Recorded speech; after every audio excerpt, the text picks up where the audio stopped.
Good morning, Johnny. All right, let's see here. We're a couple minutes early, although if I don't get going pretty soon, then we won't be anymore, which is fine. I do need to get one more of the chats, and I need to stop hearing myself, definitely.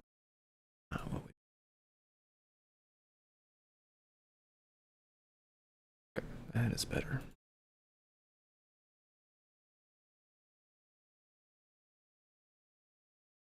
All right. Good morning to everyone and anyone who may be watching or whatever time of day it is. Good day. I'm trying to get out of the habit of good mornings, but I'm clearly not there yet. But good day. Thanks for tuning in. Let's see. I want to throw on some tunes a little bit lower. The background. The OBS right there.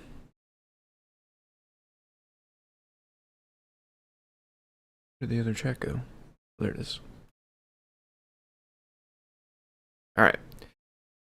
So good day. Welcome to everyone. My name is Tim. If you haven't seen this before, I go by Foamy Guy on GitHub and Discord. Typically, I'll be working on CircuitPython stuff on this stream, which is what we're going to get into here in a little bit, is right back to what we were working on Deep Dive, which was the soft keyboard for display I/O. But first, I am in the middle of Advent of Code Day 16, and I want to keep going on that, so I'm going to wrap that up, and I figured I'll just turn the stream on and do that first. If you don't want spoilers for Advent of Code Day 16, then just don't watch this part. Maybe come back in about 10-15 minutes or something like that. Should be wrapped up by then. Otherwise, you can hang out, and I'm going to work on Day 16 challenge, which was about light bouncing around a grid with a bunch of mirrors on it, or reflectors and splitters.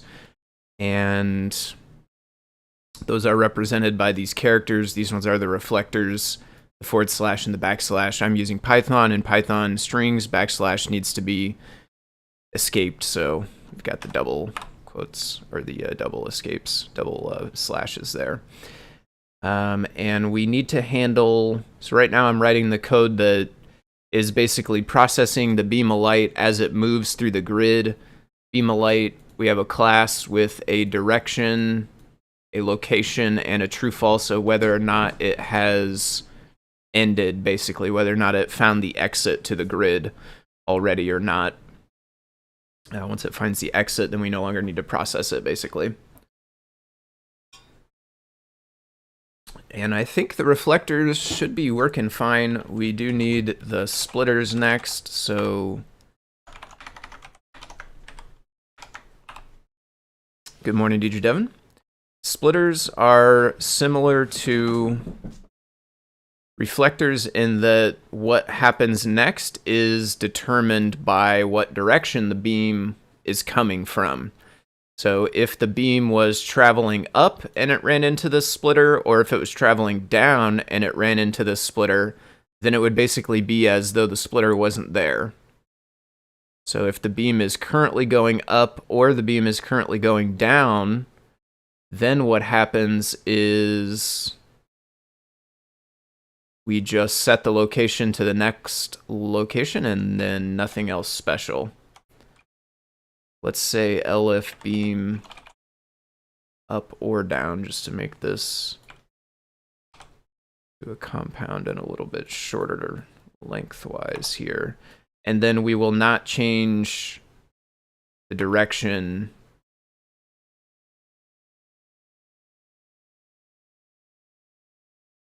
So I guess really we just have kind of a pass, which I suppose feels kind of bad. We don't really need that branch of logic, but that's fine. If the beam was going right, so if the beam was traveling to the right, coming from this direction, and it ran into this character, then it's going to split. One goes up, one goes down.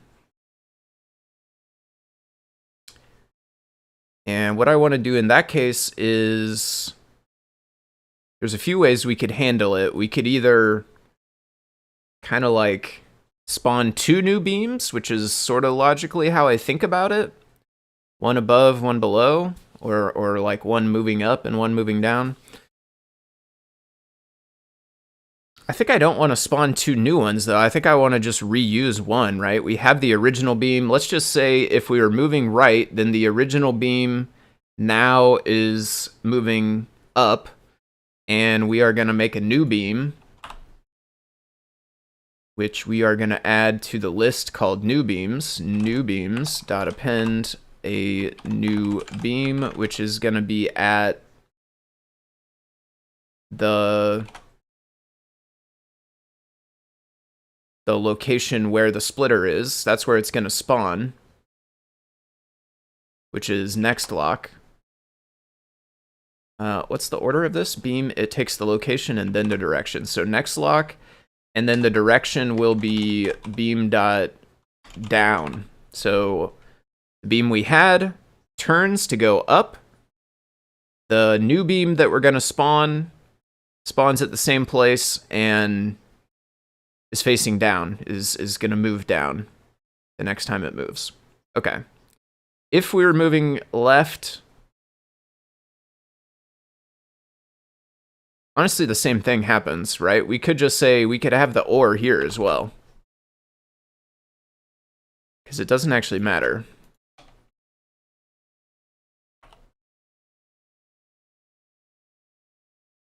I will inside of here add like treated as empty.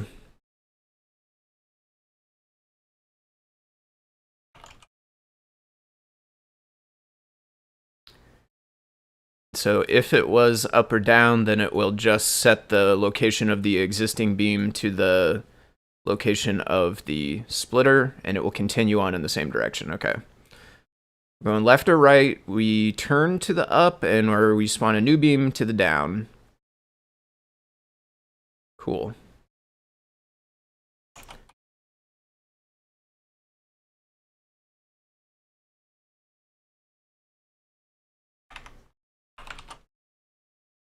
Now we have horizontal splitter, which is pretty much the same thing, but in reverse.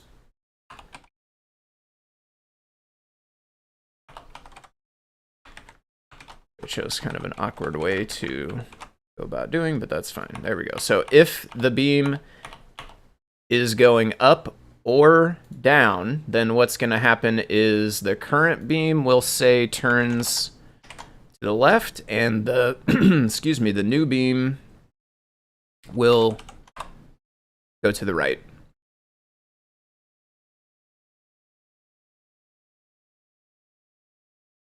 And then in this case, left, right are treated as empty.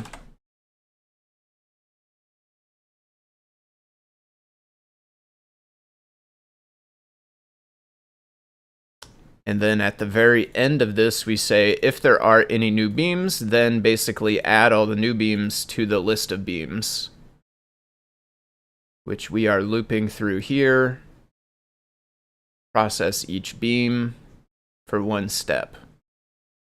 So then if we just keep, you know what we need is the thing that sets exited to true. We need the thing that sets this to true.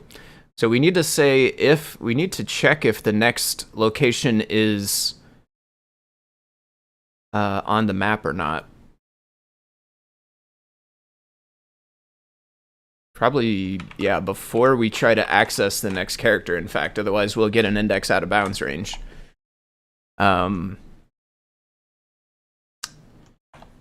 If 0 is less than or equal to next lock 0, and if that is less than the length of map, yeah, the length of map. So the way the location works is it's a tuple of, it's actually yx instead of xy, but it's because it's a two-dimensional array, and I think of rows primarily first. So it's the index of the row, and then it's the index of the column within that row. So if we are within the rows of the map, then length. So really what we want to know, I guess, is not.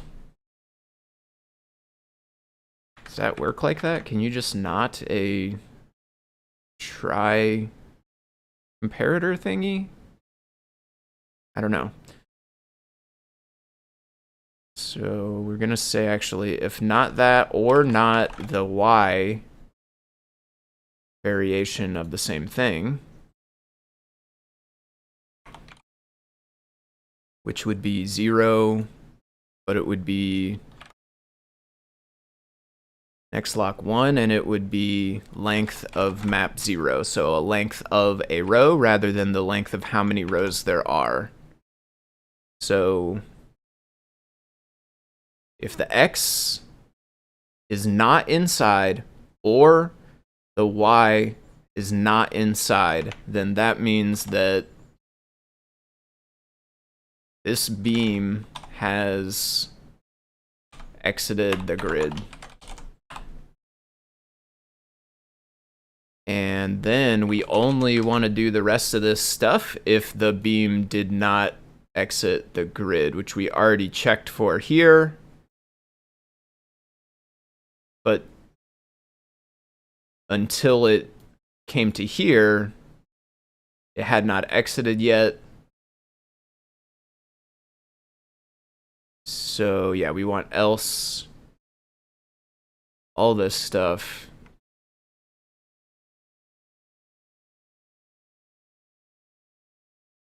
goes to there. And what that means is that nothing will move. No new beams will be spawned. New beams should just be stuck as an empty list, so it should be false here, and it should not do anything here.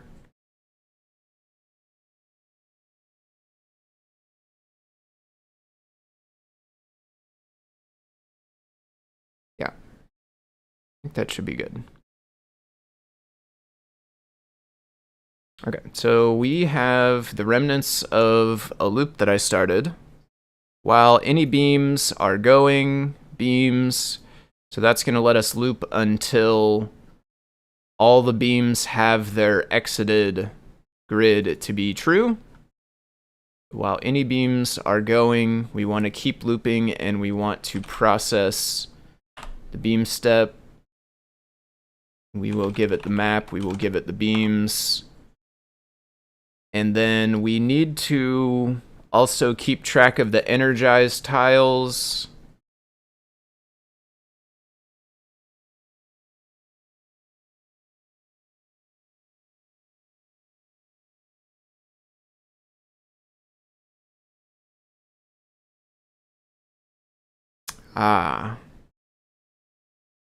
Shoot. We are gonna have a index out of range problem already because the beam is coming from the left. It's gonna hit this one and then it's gonna try to... Oh wait, no. Right, because it spawns on the exact location. So that beam will turn up. The new beam will spawn in the same place facing down. And then the next step is when that one would step outside and it will properly get its exited. Perfect, set to true. Yeah, I think that's fine. Good morning, C. Grover. Coffee cheers. Let's see, energized tiles. So we're gonna start with energized tiles. The first tile we know is gonna be energized for sure. And then what we're gonna do is after we process the beam steps, we are gonna find the location of all the beams for beam in beams. If beam.location not in energized tiles, then energized tiles append beam.location. At the end, print length of energized tiles.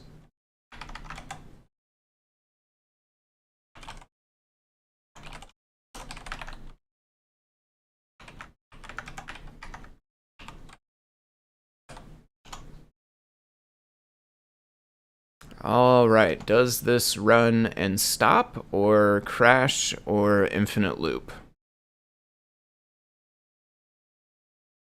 Crash. Type has no length.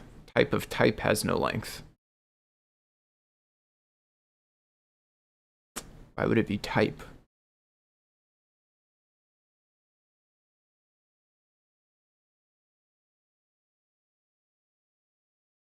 Object of type has no length. Did map 0 become type for some reason? Why would map 0 be type? Okay, let's print map print beams. Let's just print it out, see what we're working with. That's not really that helpful. Oh, class map. That's interesting. That is not what I want. I want the variable map, which is called map and passed in, and it should be a list of strings, not anything else. So it turns out map is a built-in name, and also I called my variable grid, and then I passed in map, which is not even my variable, but is a built-in thing, which obviously is not the thing I'm trying to use. I don't even know what it is.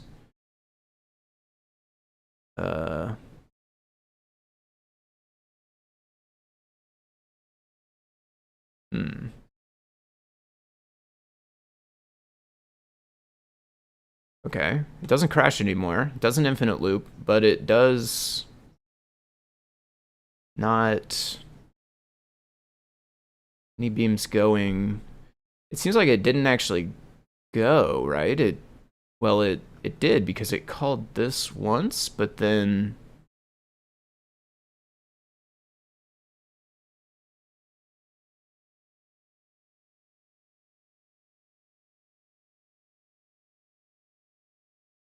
we should call this grid in here as well.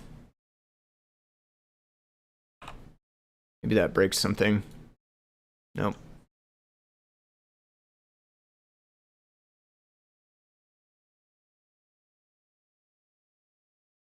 Okay. Let's keep printing stuff out.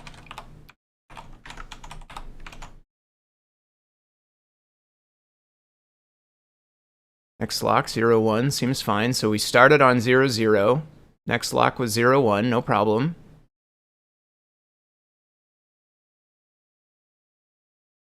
But, oh, okay, I see. Okay.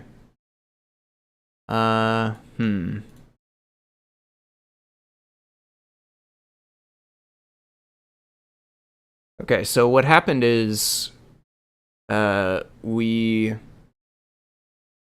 lock is 0, 1. We then immediately turned up.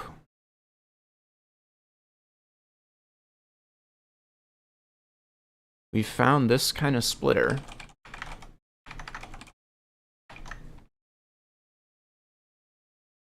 We did not. Really? Why not? Okay, let's print. Wait, okay, well, first of all, our grid has nothing in it. We printed the grid and we got nothing. Why is that? Grid should be... I know. This should be... I did this wrong. Split. Inputs... yeah, we need a split on new line. I don't even know what I did there. Okay, that is better. Now we are printing way too many things out. I don't need all this anymore. We should make a 2-string for beam.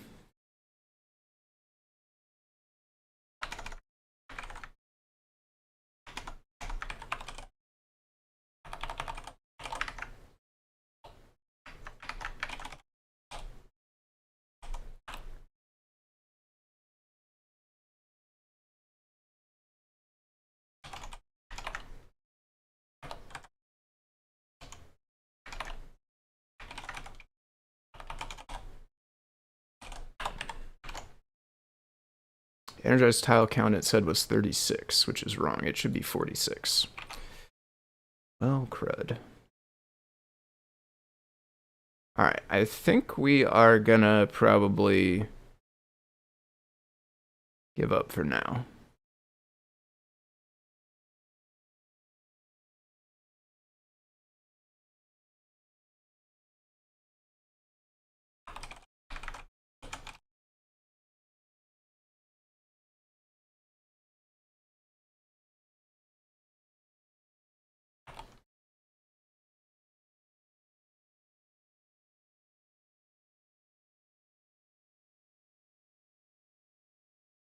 Why do those not two-string?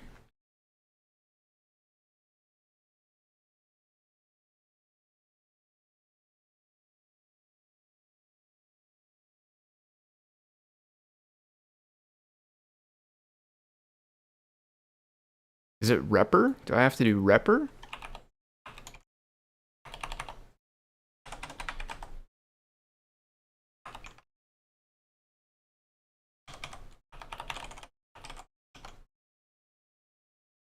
Just repper.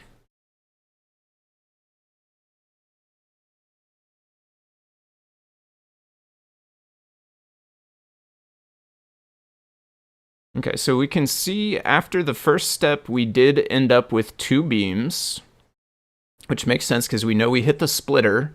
We got one that's going up, we got one that's going down. The one that's going up is gonna be immediately exited the grid, which is why it never changes for the whole rest of the thing.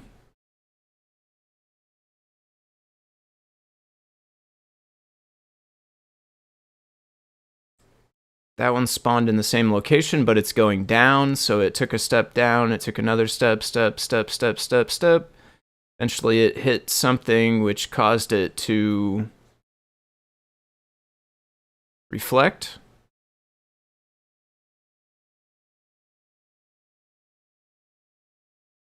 Not a no.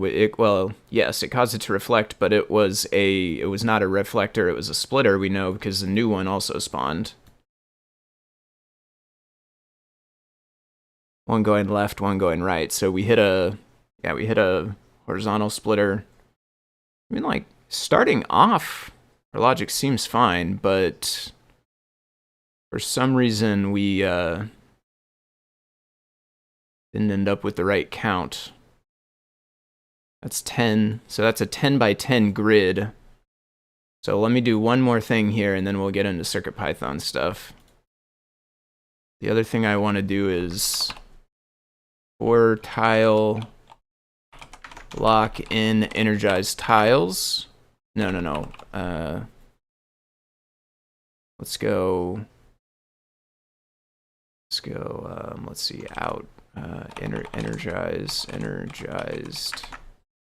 visual equals a list where I in range 10, energize visual, append a new list.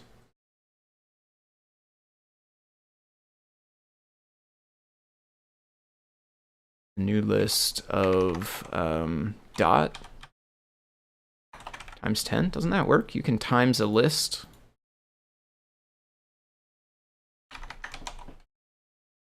To get a list with 10, yeah. We append a row of dots. We do that 10 times.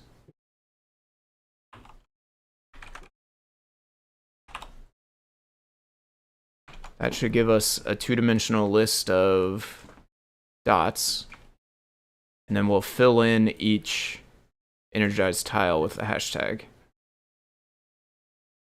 Okay, one thing is we are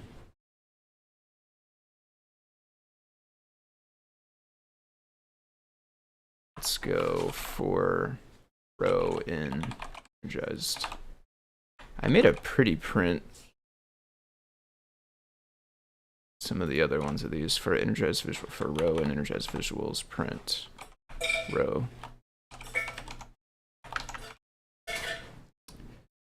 If first you don't succeed, just give up. Well, I'm not going to give up all the way, but I am going to get into CircuitPython, right? Because that's like probably, I suspect, the reason most people are here. I will say, like, I mean, the folks that are watching, if you want me to keep going with this instead of get back into CircuitPython, I can.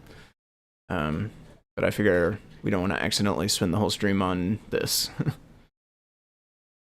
Let's see, for row and energized visual. Okay, so now we got a nice two-dimensional grid, and then we can fill those in for tile lock and energized tiles. Energized visual, tile lock 0, tile lock 1 equals hashtag.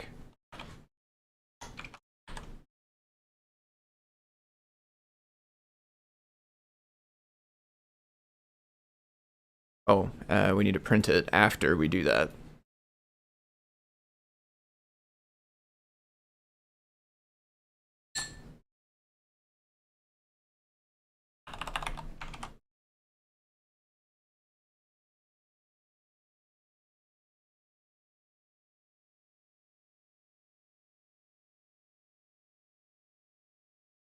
So our format's obviously not quite the same. We could join, actually, and then that would make it better.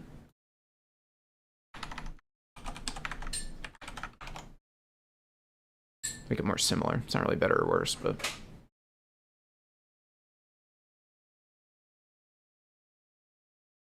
Okay, so we're definitely missing some up here.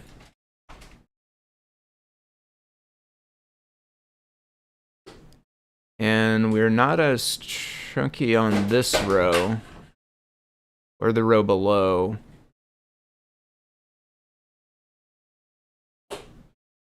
Okay.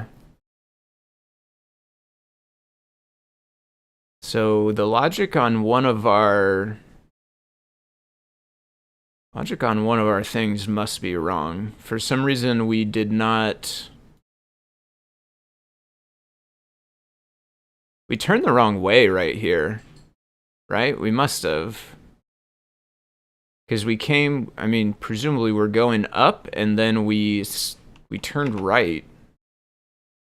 Whereas in the actual output, it seems that it should turn left. So, moving up...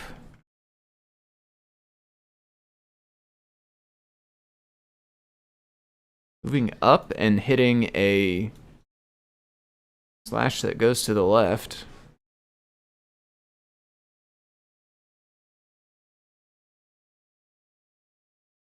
Yeah, indeed. So that's wrong, right? That should be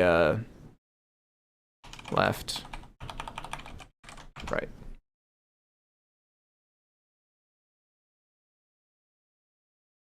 Oh, now we have an infinite loop.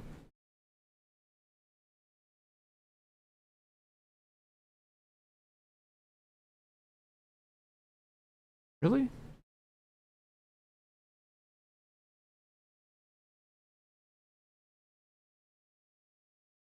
I like seeing touch-related stuff. More displays. Yeah. I mean, I think for the longest time, the PyPortal was like the main device with touches. I guess, well, the thing about it is a lot of the other devices are not built-in touches. There's like feather wings that can add on.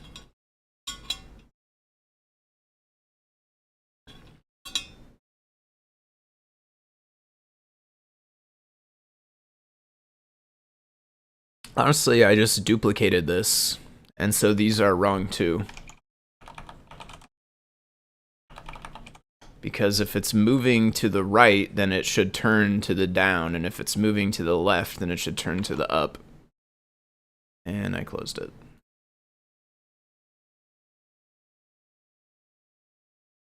But it's still an infinite loop, so probably some more of them are wrong. All right.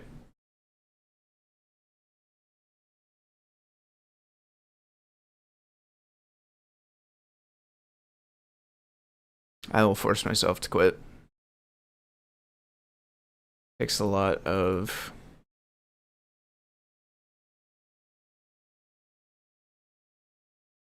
gumption. That's really not the word I want, but it's the only word I got right now. Basically, my brain really wants to keep going until I have the solution.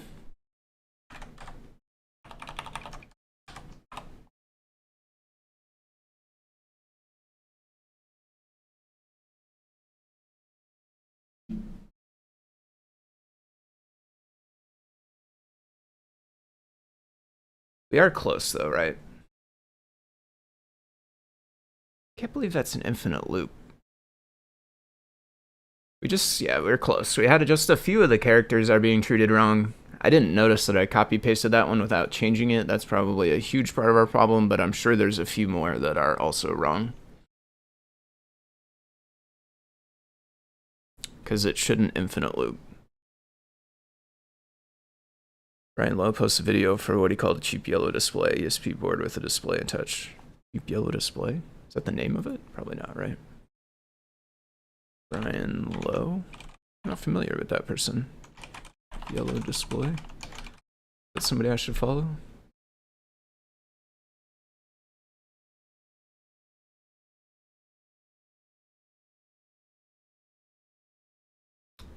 I really like the pairing of the SD cards with the displays too, so that's a nice touch. Is it the displays on the back? Yeah. Ooh.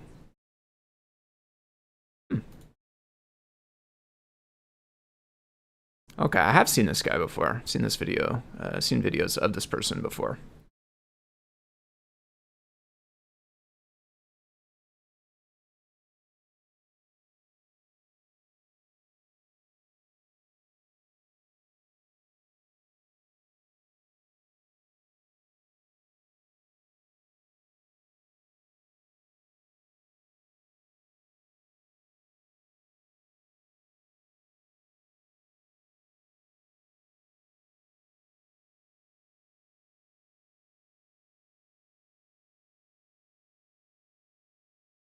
Hmm.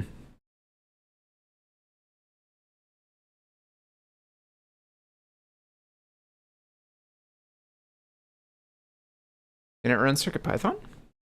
So it's ESP32. It doesn't have the USB chip or whatever, right? So it can't do normal disk workflow, I assume, but it could do web workflow potentially.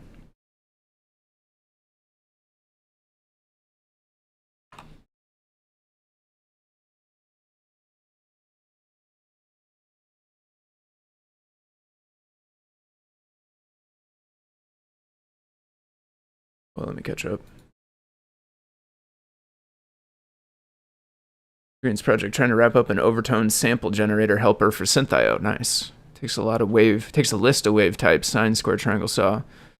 So the list of wave types, the frequencies, and the amplitude, then it creates a waveform object from each combination of the fundamental listed overtones. Nice. Create a decent quality wind chime sample with fundamental and 4 overtone frequencies. Now test this to recreate the source oscillator. Pulled the wrong one of these off. Recreate the source oscillator that was used by the Roland for the TR-808. Top hat drum sound. Nice reverse engineering old synth sounds, kind of. Sounds like. Also hoping to save the sample some sort of compatible format. Trying to implement displays for a Home Assistant. It's very painful. One of his sponsors. Nice. Yeah, I'll have to check this. I'll have to check out the rest of their videos. Standard USB 32 can do whatever. Mine's already hurting. I'll take the pain for you.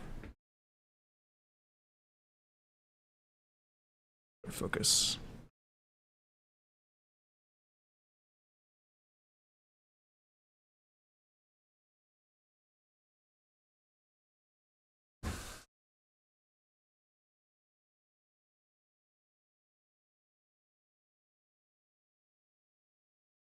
What was that?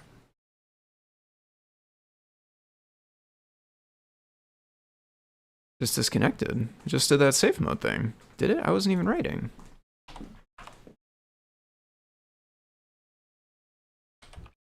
Yeah, it's dead right now.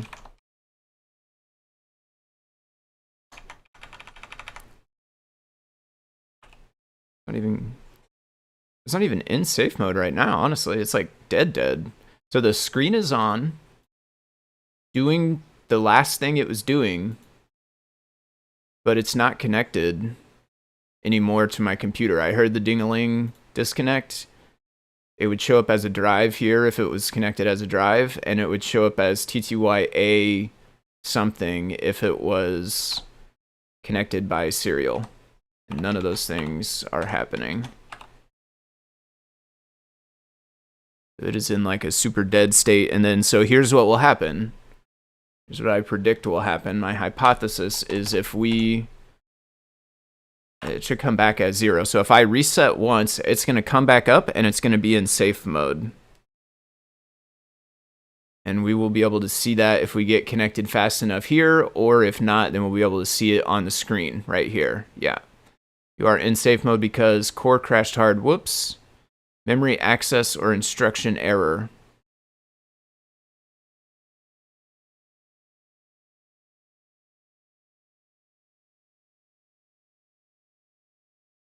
And then, so we're in safe mode now. Oops, and I just earthquaked us. And then I can reset again and we'll go back to normal mode. So it crashes, and then the first reset, you're in safe mode, and then the next reset, you're back to normal mode.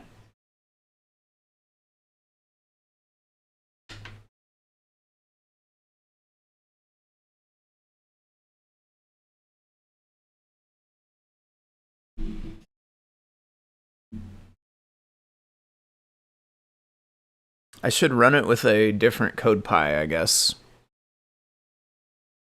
Been spending the morning trying to get the slider brightness working and preferences and failing.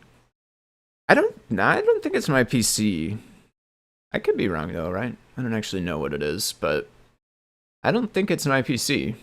I mean, like, it seems like the device is dying.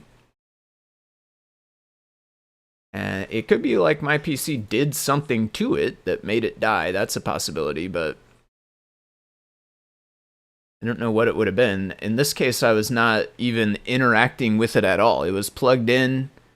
I was not writing a file, didn't save anything. TO was not connected. There should have really been nothing communicating or interacting between my PC and the device when it happened this time.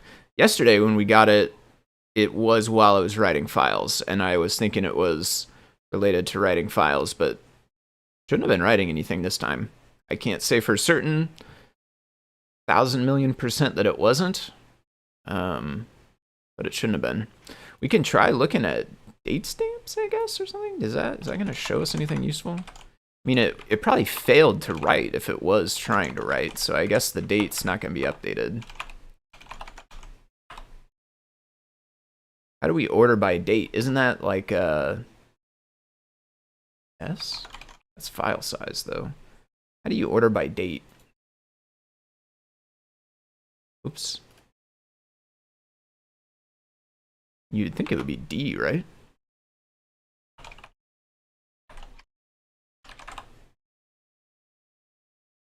No, T. Time. T for time modified, all right.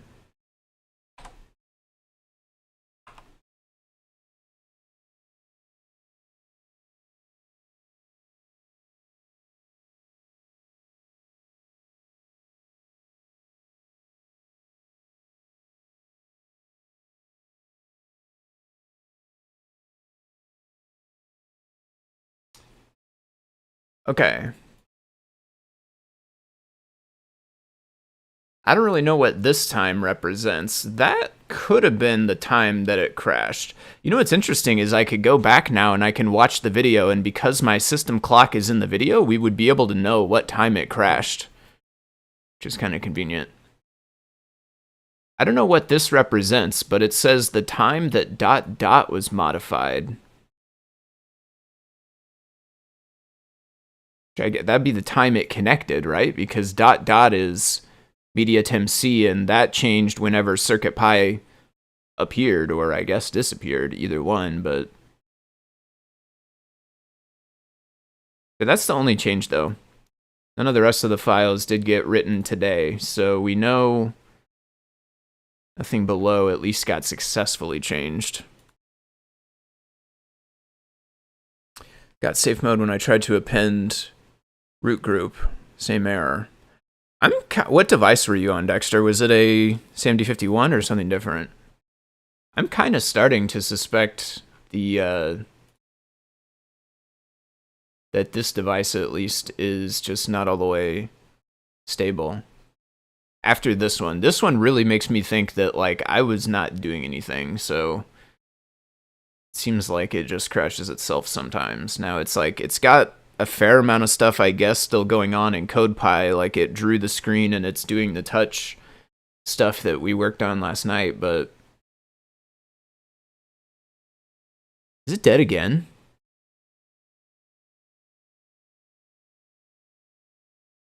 No way. It's dead again.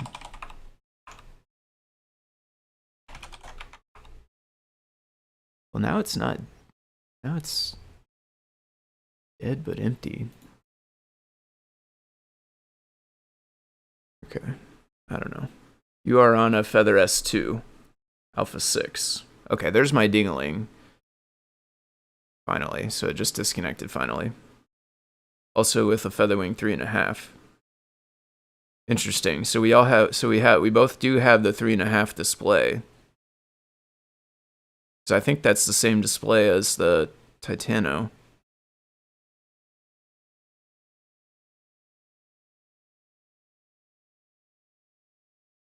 Plot thickens.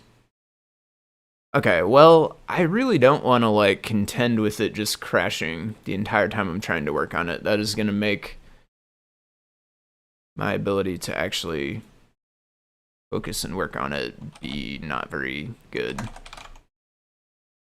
I think what we're going to do is drop back to 829, see if we get the same thing. Hopefully not. And what I'll do is I'll try to spend some time Monday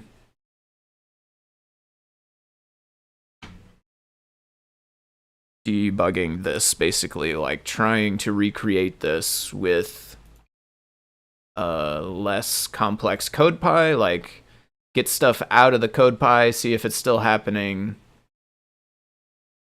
and then if it is, start stepping back through alphas and also trying different devices. HX8357, which I think that might be the same. I think that might be the same. It's tough to say on the Titano without digging around a bunch because, well, if it's not on the product page, you might get lucky and it's on the product page or on this page maybe.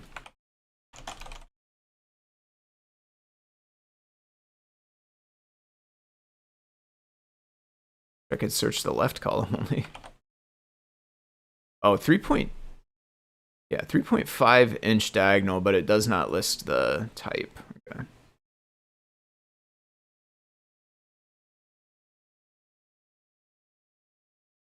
says 3.5 inch diagonal. I will say that is one thing. Sometimes the learn guides are really good at dumbing, not dumbing the stuff down, but kind of like not giving you details that aren't important if you aren't that brand new beginner. Like, what model the screen is doesn't matter to you if you just want to draw quotes from the quote API on it, right? And so that information isn't here. But it would be nice if there was an easy place to find it. I mean, the next place that is in my mind to find it is like, if you go into the core, you'll be able to find the init sequence. Maybe there will be a quote, like a comment in there.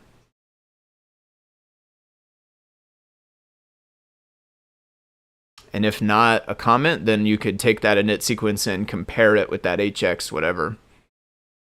Yeah. Somewhere there's probably a bill of materials as well, but I don't know where.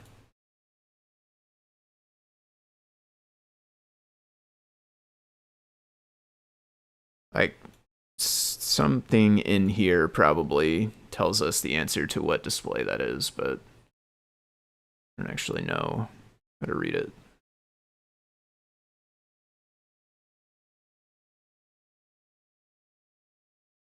Anyway, that's gonna be a Monday. That's gonna be a Monday thing to do. I keep covering up my chats with this camera thing. I don't know how this keeps getting in front. Is that why you're trying to append? I have no issues appending. Yeah, I don't think it's necessarily even tied to that, honestly. To me it seems like it randomly crashes at this point. Like, cuz my code would not have even been appending at that exact time. It would have just been running this, which doesn't have any more appends in it either. So like if we are all crashing for the same reason, which I also don't know, but if it is, like, at least mine, I am really suspecting that it's not really tied to what the code does or what else is happening at that time. But it could be still. Humana.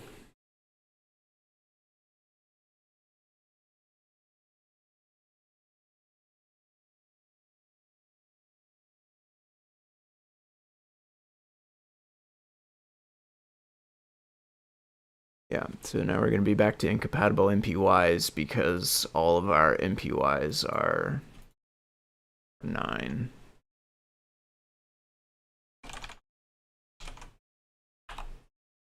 Know what other ones actually had, so I guess we'll just hit it like this and then see if we still have the error. So we'll start actually looking into these. So 14 is what?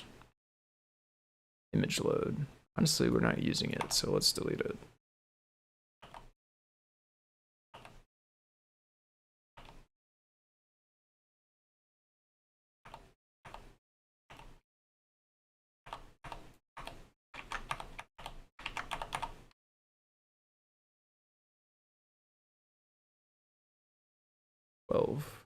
Display text.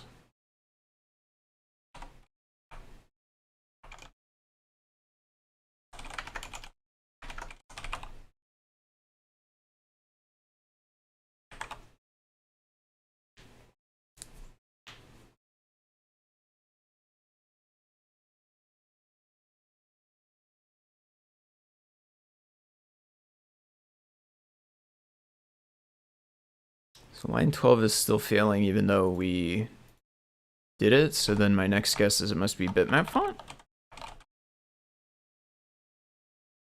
I wish there was like one command to do all of these. Maybe that's the next thing to try to add. Also, I didn't do uninstall first, so my install didn't work. Is there an install force? We should have an install force where it lets you do the install whether or not the thing is installed already. If that doesn't exist, it should. Speaking of circup enhancements. What?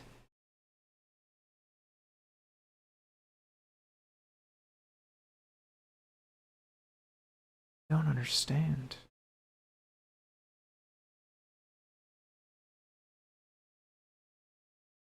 What else could it be using? It's so annoying. It doesn't tell you like which one, right? It's giving me a line number, but it's not really that helpful in this case.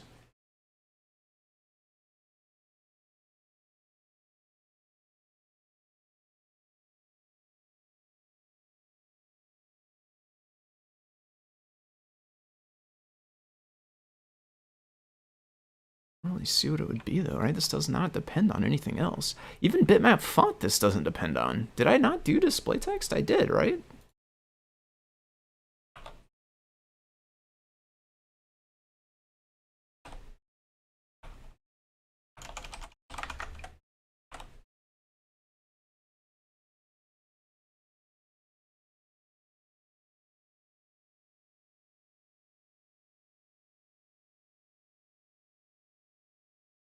I don't know.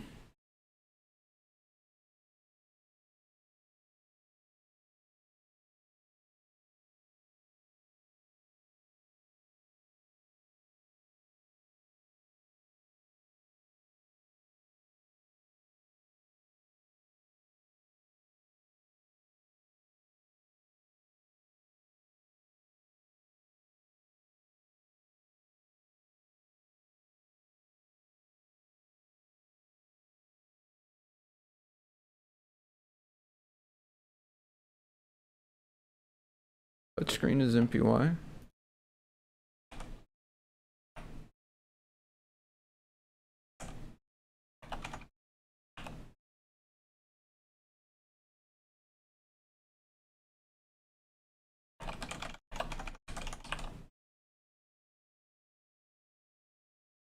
Yeah, we need a force. Because otherwise you have to do uninstall and then install.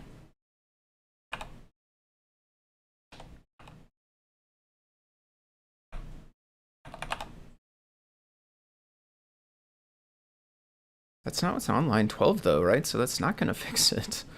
I don't understand what the problem is. Display text? I did. Is this a build where MPY doesn't work? Because we had that for a minute, I guess. Is this one where MPY just doesn't work? Do you use MPY files, DJ Devin? On your 829? You're on 829, right? You say 829?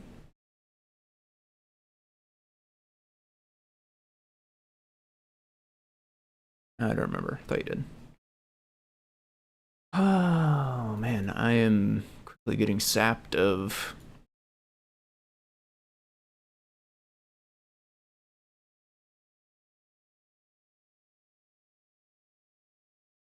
guess just interest in continuing to dig on problems, right? I want to work on the thing I sat down to do.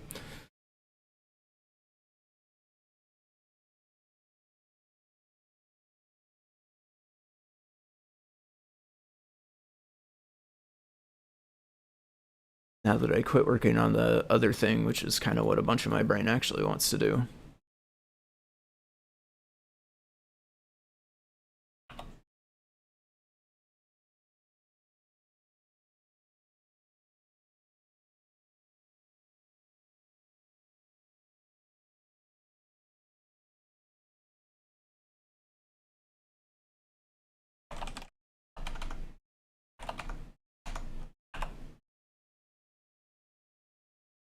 A27.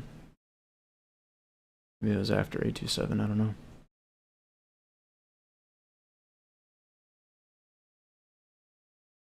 Another... okay. Okay. I don't know. Okay.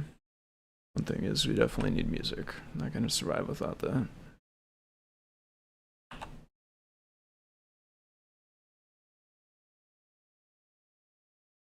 I don't know what else we would be importing. Like bitmap font? Shapes. Shapes? But that's also still not line 12, right?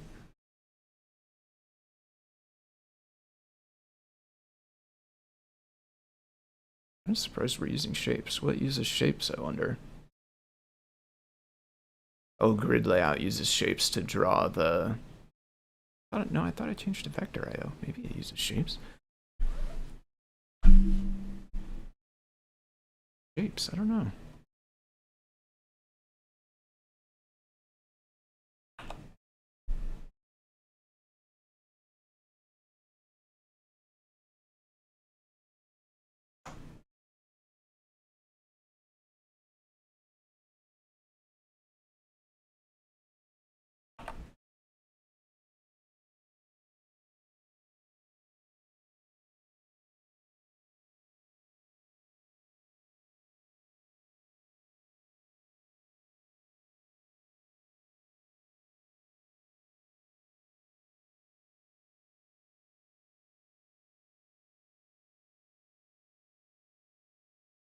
Yeah, I don't know. I like new versions.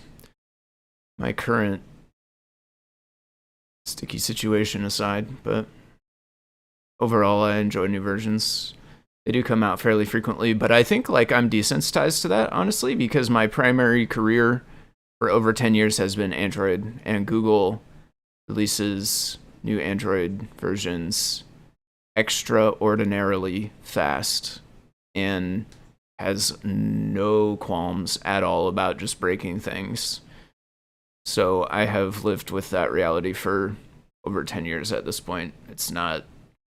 CircuitPython is kind of nothing compared to the speed and level of breaking things that Google moves with, so... I'm very confused now, though, because we're not using an MPY file, right?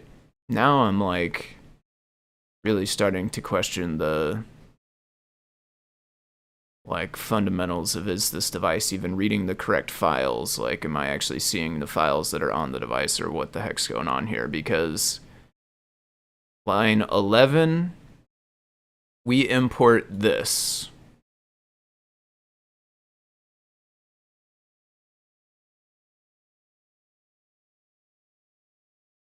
Okay, well, for one thing, that is just not in this list. So definitely right now we're not looking at the truth. Okay, but line 11, we imported label. So when we imported label, two things would happen. Init would run, which means all these things would get imported. These are built in. They don't come from an MPY file. These are going to fail because we're not running on... We don't have typing.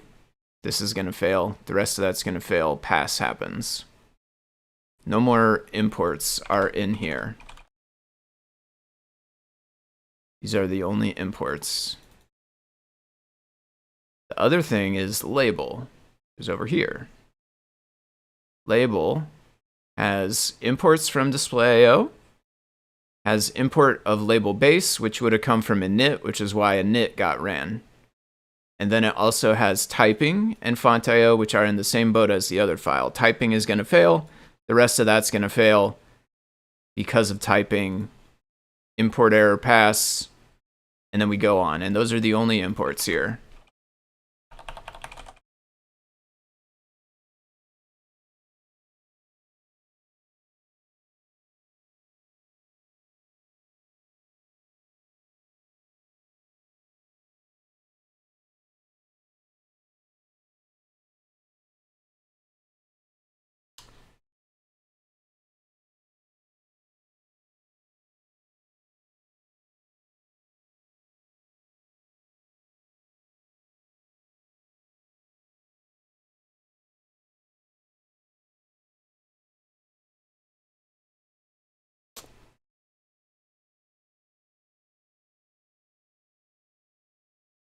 Okay.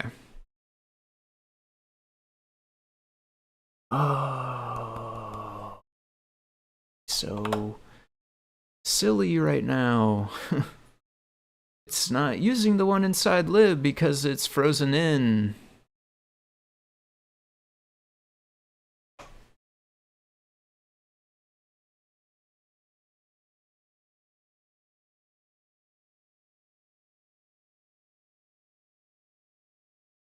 Well, okay, that's better than the alternative of what I was just thinking. That's how this keeps getting on top of my chats. It just happened again. It's because I keep clicking on there.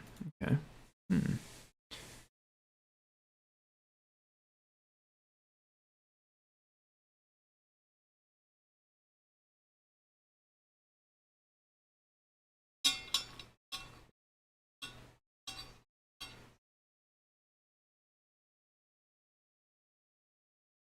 Okay.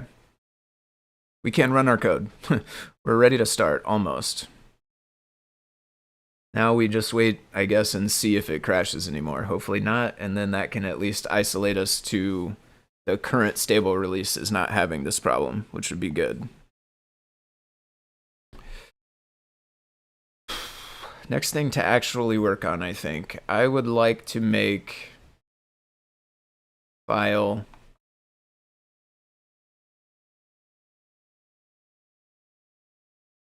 soft keyboard class soft keyboard. That's going to extend group.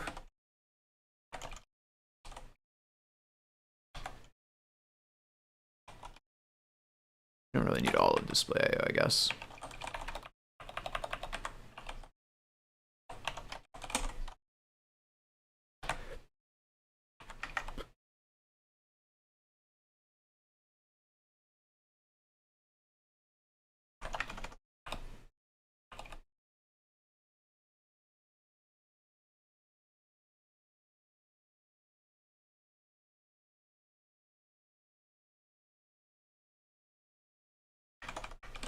So we want to call super init,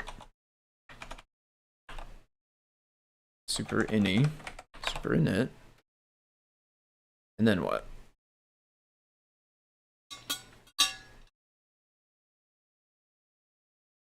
basically I want to add all the code from,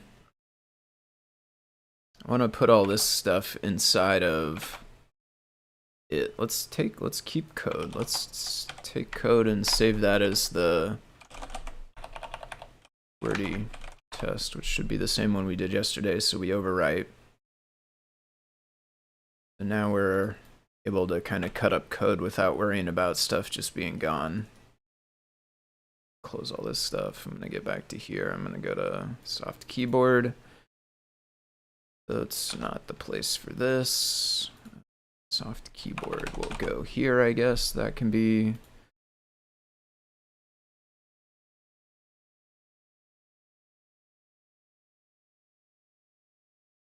I think I'm not using quite all of these. We'll see what breaks when I copy this stuff over.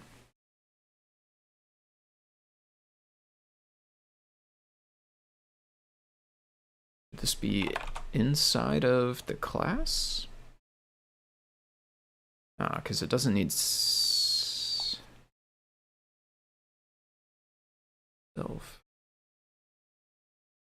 We should, I don't know. Let's leave it for now.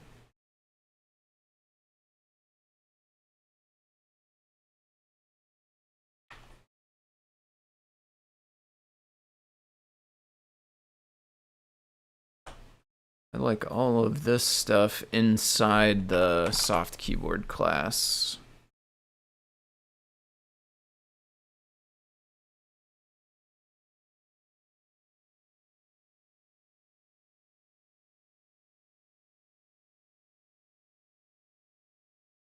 So input will be separate.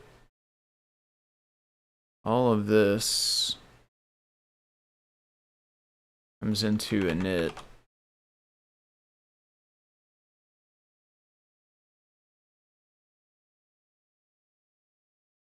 Our init will say is going to take some stuff. It's going to take the width, the height, the font.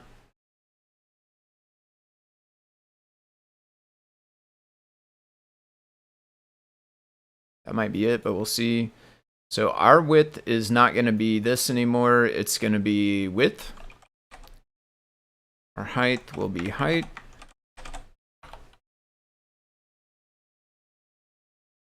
Nice. From the pinouts, the display driver is the HX83, so it is the same display.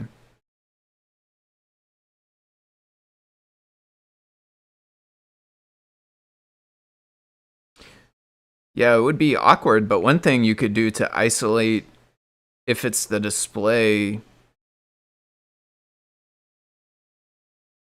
is potentially load the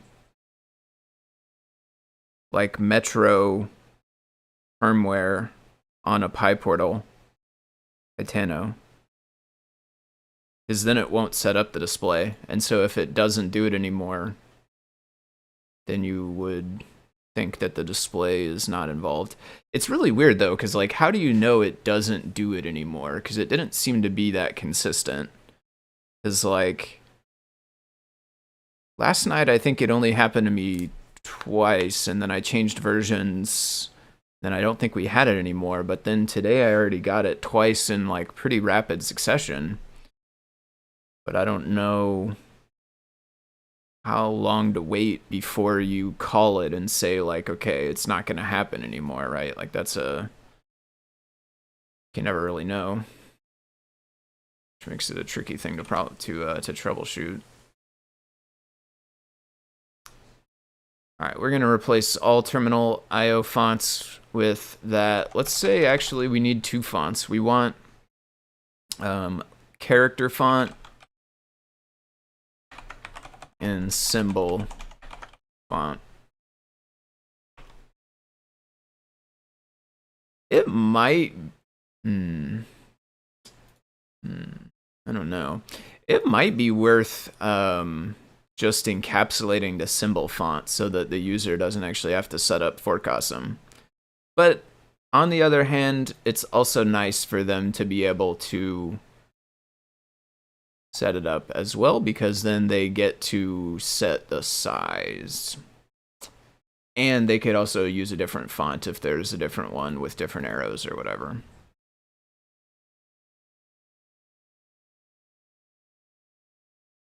Oh, I shouldn't have done that. I'm not sure.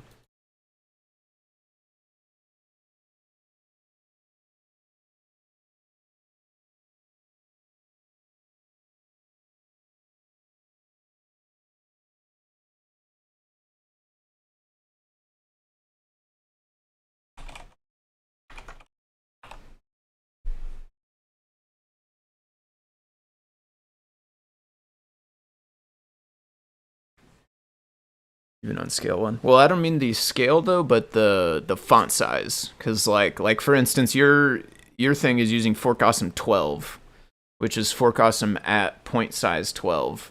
But when you run the OTF to BDF or whatever tool, you get to choose the point size. So a person, if they have to pass in the font, they get to initialize whatever font they want. They could export, font size 30 or whatever instead of 12, and then use that if they had a giant screen or something. Whereas if it's encapsulated, then it pretty much is going to be encapsulated to whichever one is included in the library, which, I don't know. I like the, while it does sound nice to have the user have one less line of boilerplate code, it also, I think, sounds even nicer to just have the flexibility of, being able to pass in the font they want to use. Whether it's a different size, or even if they want to venture outside of Fork Awesome, some other symbol font or something. Maybe there's I don't know, Wingdings or something that could have the right stuff in it.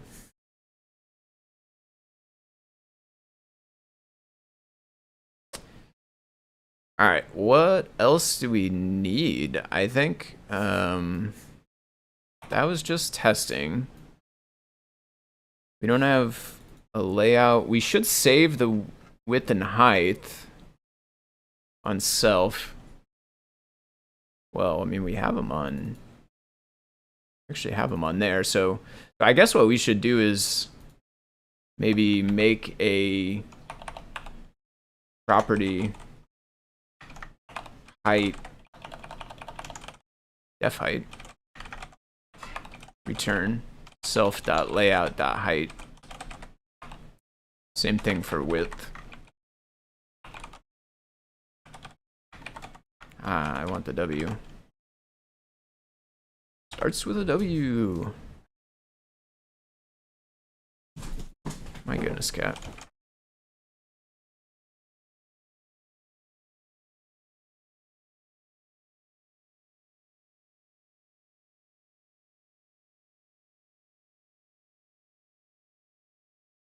All right. Soft KBD is equal to soft keyboard. Did I give it a name? Yeah, okay. That needs width height. So ours was display width -2, display height -100. Our character font, terminal.io.font. Our symbol font, Fork Awesome font. We need to import that.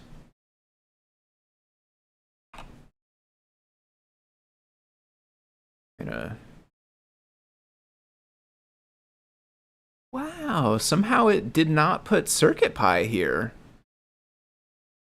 Did I put that in lib?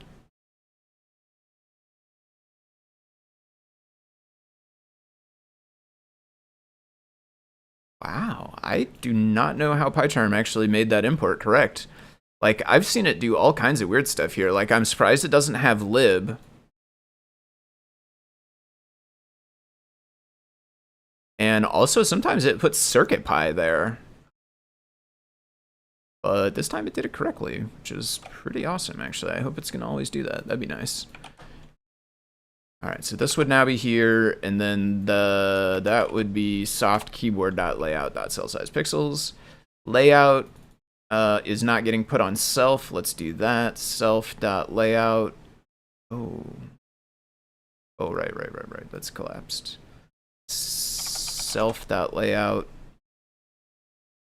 Oh.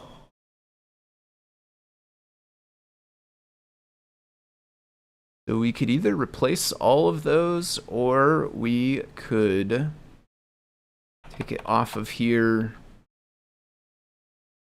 all the way down here and then go self.layout equals layout. And then we also actually want to go self.append layout because we want it to be added to the group, which we are extending.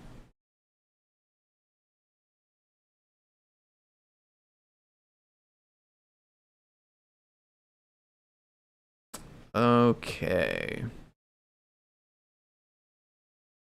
And I am gonna change this to be soft keyboard dot layout dot which cell contains, but it's actually not that, it's this.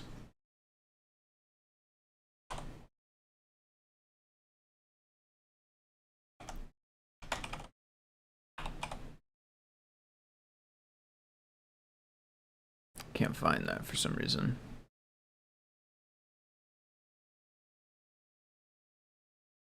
Oh, because it's not part of the class. We move that onto the class? I don't know.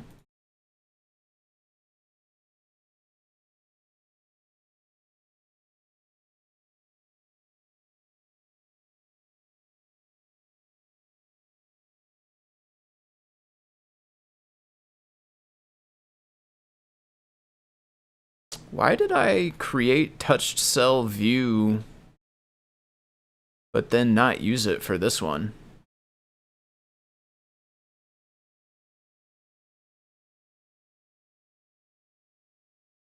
Is there a reason for that? Doesn't seem like it, right? I feel like that's just better, isn't it?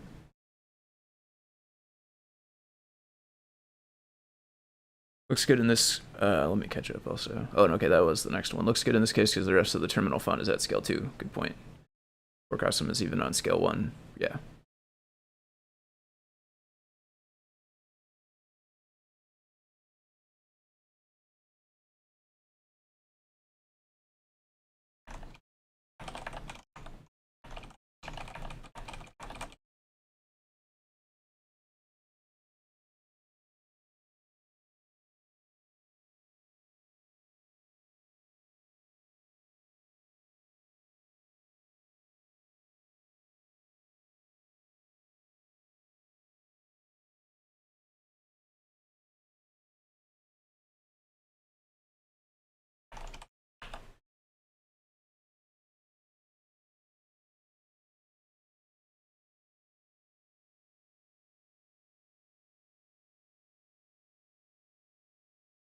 Yeah, right.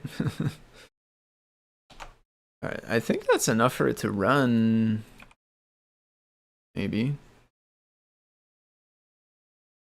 Nope, that's not defined.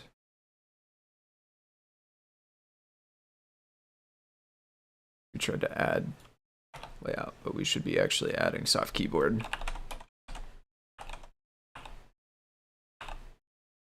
Also, we need XY. We need XY. That should probably be the first thing we pass, actually.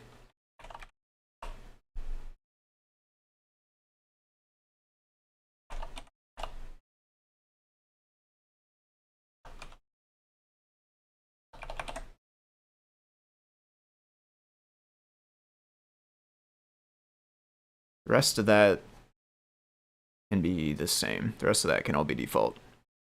Eventually, we could try to make different keyboards, like different layouts, in which case you could have different grid size potentially, but now we're just going with this one.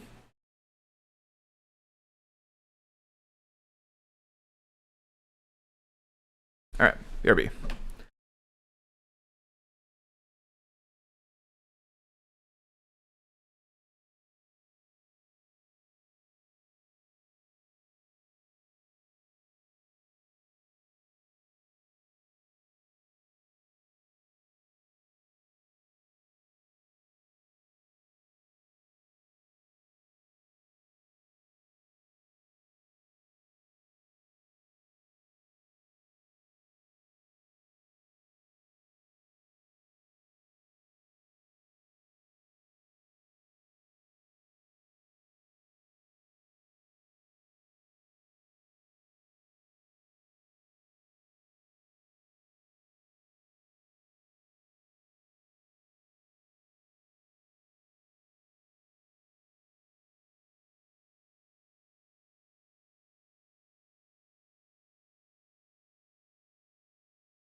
Okay.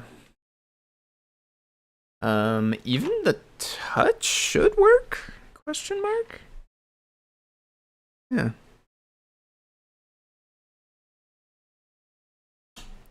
Okay.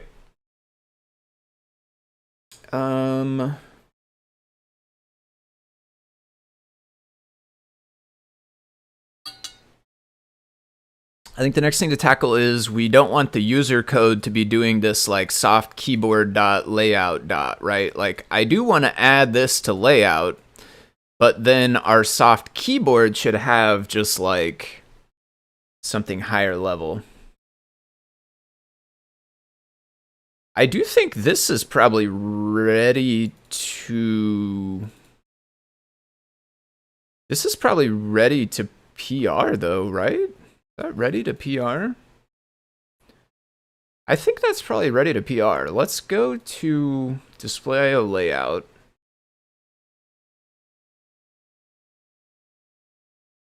Which is now lost amongst my list of stuff.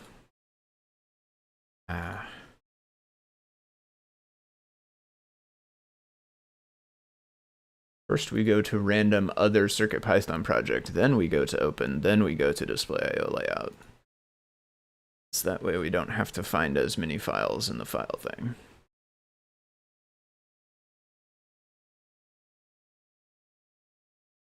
Linear layout, I never actually committed either, published or anything. Update main, does that mean I'll need to update? No. I don't think so. I don't see any reason why you would need to. This grid layout, the update to grid layout. So I mean, it's kind of up to you at what level you want to go on in your project. So like I'm gonna add right now, I'm gonna try to submit a PR to grid layout for which cell contains function.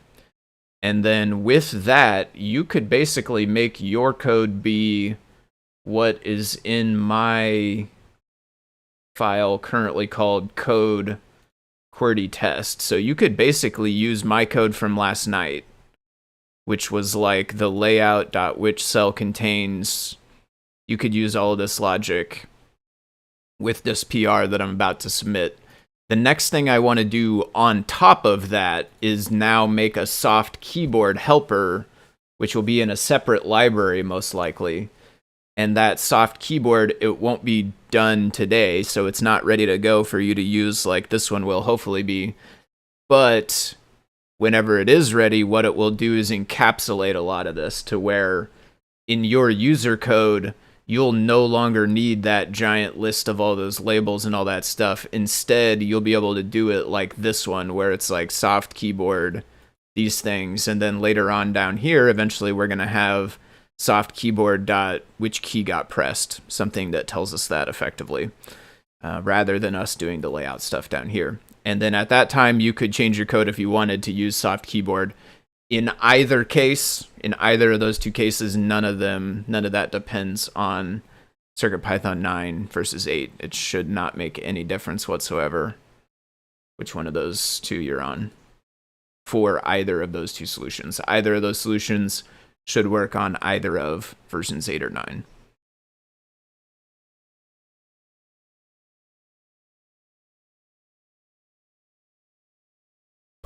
Did this update? Yes.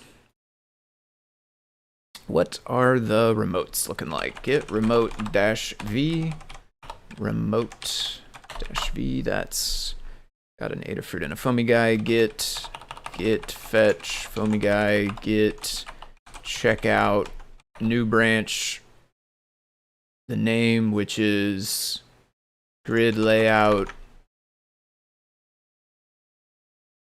cell contains from Adafruit main, no track. Yep.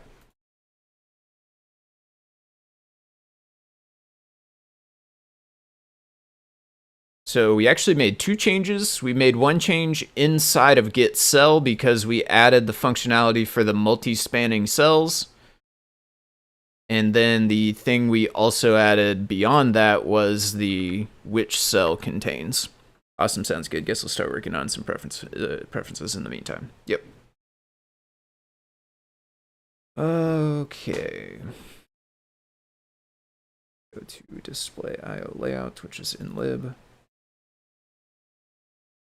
Layout.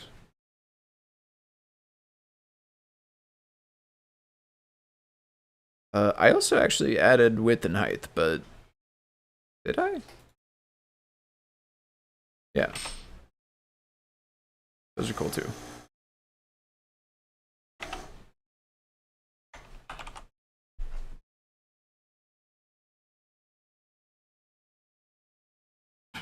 Luckily, I was also good in like type hinted and commented. Some parts of my code. That's what? Tuple. Or a list, I guess, but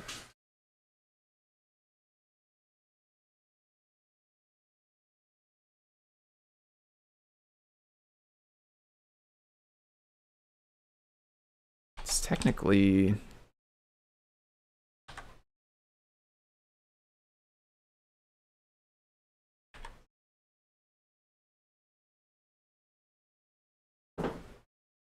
nice. Got it showing your version. Bunch of other diagnostics.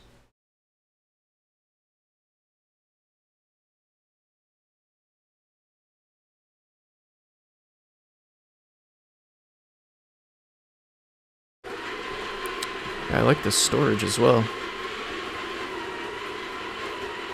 Got a huge SD card in there. I didn't know they could read SD cards that big. Is that, I guess, probably like 128 gig or something?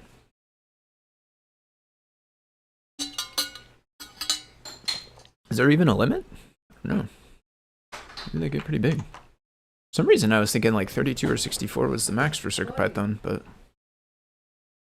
I guess maybe I just haven't ever used one bigger with CircuitPython.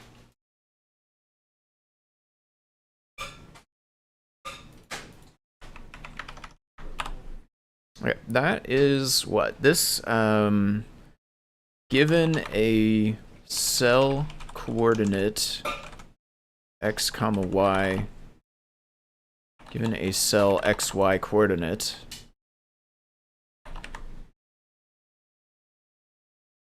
no, that's not true. Given a pixel xy coordinate, returns which cell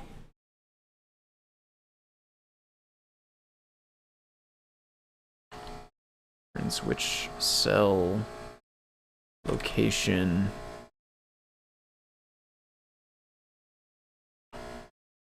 returns the location of the cell that contains the pixel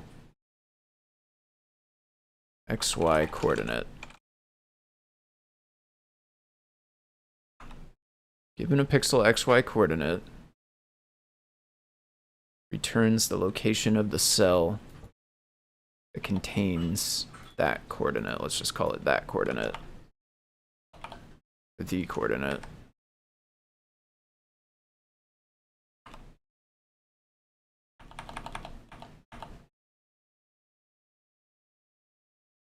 Do we need both doc strings, Sphinx stuff here and type here, or does it figure out the types from either or? Like, should this have those like param things and the return things?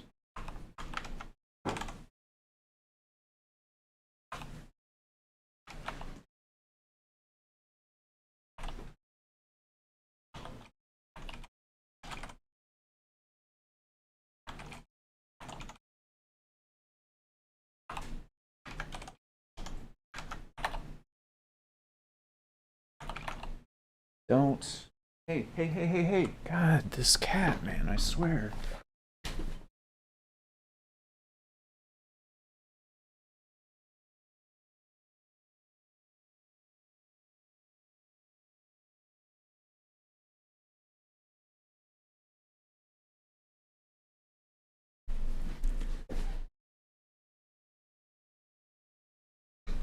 Okay, back from cat duty.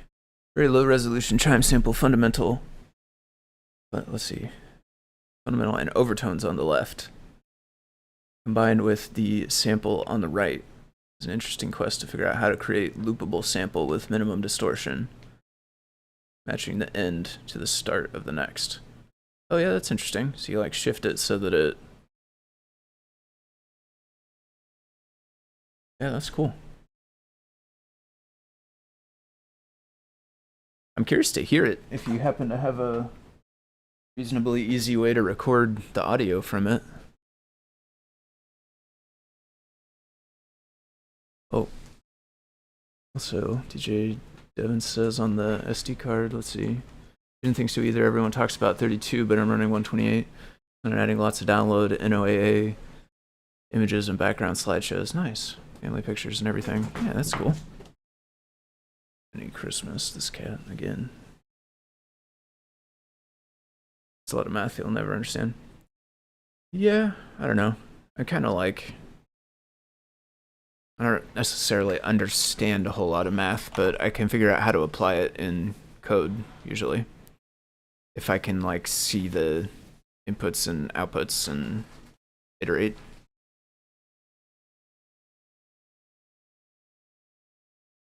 Turns cell coordinates.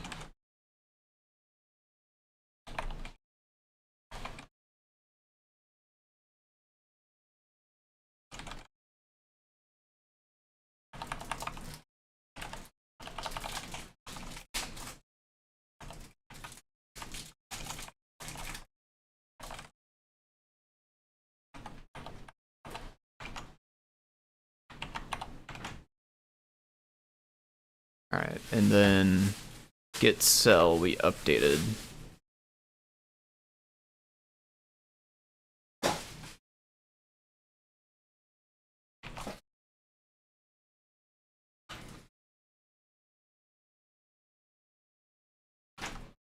Which means our changes altogether are a bunch of code formatting. Awesome. But really though, why did all that change? Should I run pre-commit first? No recording, Shadow posts the whole project on Playground soon. Nice. Yeah, I'll check out for it there. Right. Hopefully that's gonna get rid of changes that I did not actually like explicitly make. Yeah, there we are. Okay. So inside of get cell, yeah, we have some. This could go away. Exact. Maybe we do a little bit more. Exact location, 1 by 1 cell. Multi-spanning cell. N by 1 or 1 by... Actually, it should handle even like N by N, right?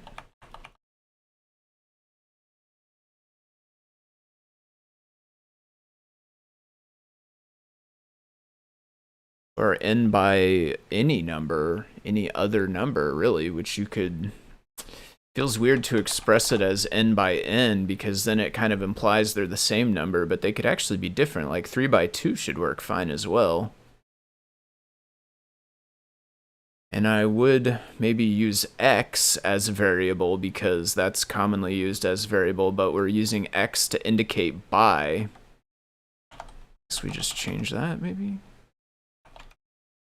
X by N? I don't know, that's kind of silly. Multi-spanning cell, any size bigger than 1 by 1. Multi-spanning cell.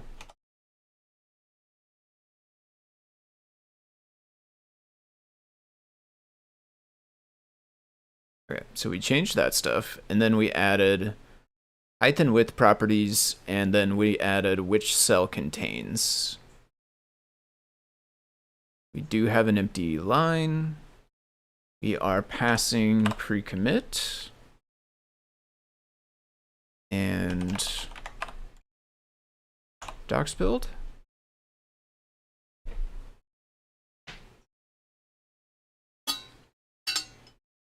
Really appreciate you taking this project on. There's no way I'd be able to condense it all down like you can. Yeah, no worries. This is like the kind of thing I find enjoyable, honestly. So my pleasure. I think a lot of people with touchscreens will get used. Yeah, I totally agree. Honestly, I'm super stoked to have the soft keyboard as like a way to import stuff. It makes it so projects, like any number of projects, can become a lot more, I'll say, portable, but really what I mean is like less tethered to the PC. Like a whole bunch of projects could now kind of live independent from the PC if the user is able to input some text.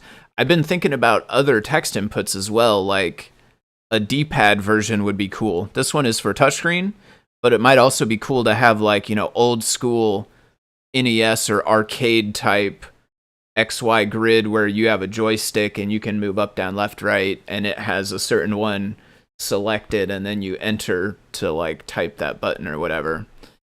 Just in general, text input into CircuitPython we don't have yet. So this is a really, really, really good start for it. That joypad style one I think will be a good next step. The BlackBerry keyboards, the like full-on keyboards, even that, there's some opportunity there for being able to get that into an input label a little bit easier. I think there's a lot of work that could be done around text input, and this is like kind of one piece of it that I am certainly happy to see come along. So thank you to you for getting the kind of like display half of this all done. It looks really good, like I said. Like I said before, I think lots of folks, it looks really good, and I do agree totally. Lots of folks will get use out of it. So what did we do here? We had a grid layout.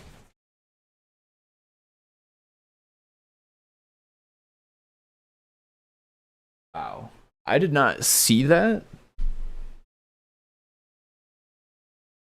But that must have looked like Wile E. Coyote. I just heard like what felt like 4 or 5 solid seconds of cat like peeling out on the floor.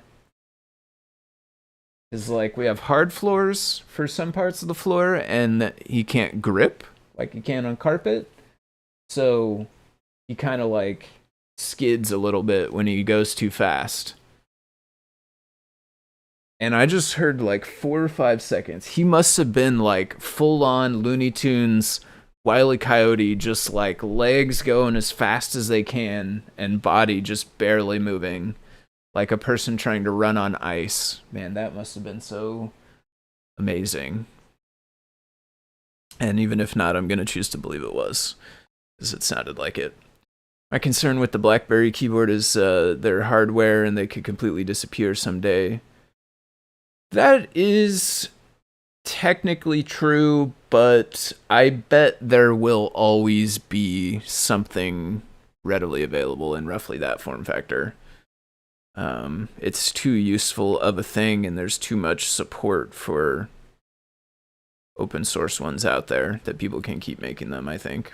I2C keyboard from BlackBerry keyboards or the LilyGo T-Deck. So I2C input from the, like, we can do the input, it's just there's no, like, label that is good at managing.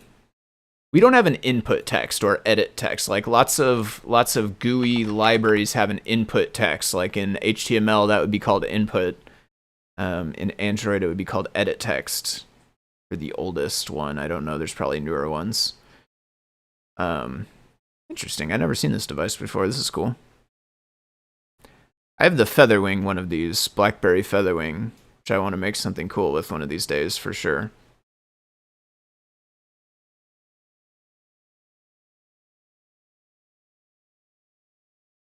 Yeah, this is cool. I've heard of LilyGo, but not the, don't think I can recall any of the specific devices. Oh, I just noticed this has the trackball. Does mine have the trackball? Does not, does it? I don't think it does. Does it? Doesn't. It has buttons. It does. Has a joystick and buttons. Right, right, right. Oh, but I really love those little trackballs. Oh man, is that that's actually a trackball, right?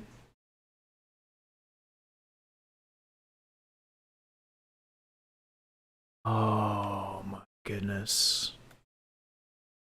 Want it.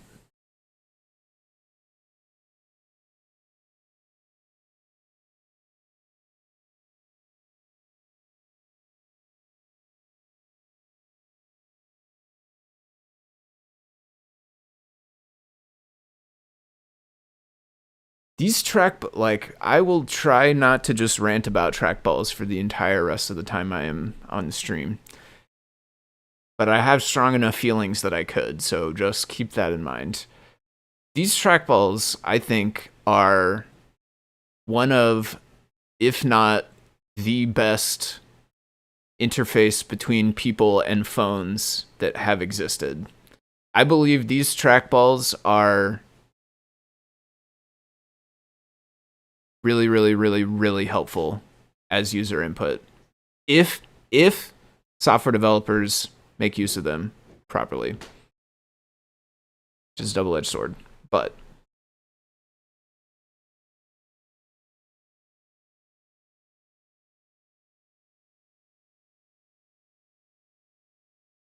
I had, I think, 2, 3? I had 3 phones with trackballs.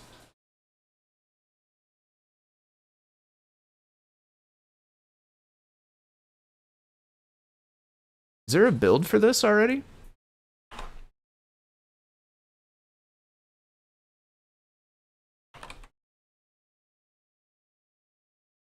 Yes.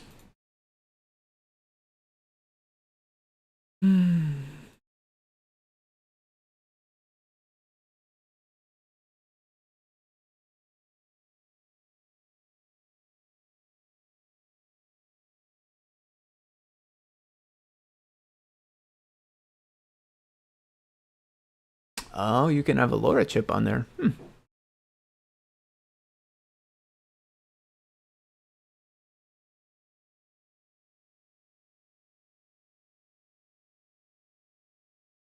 I forgot which megahertz I'm supposed to use.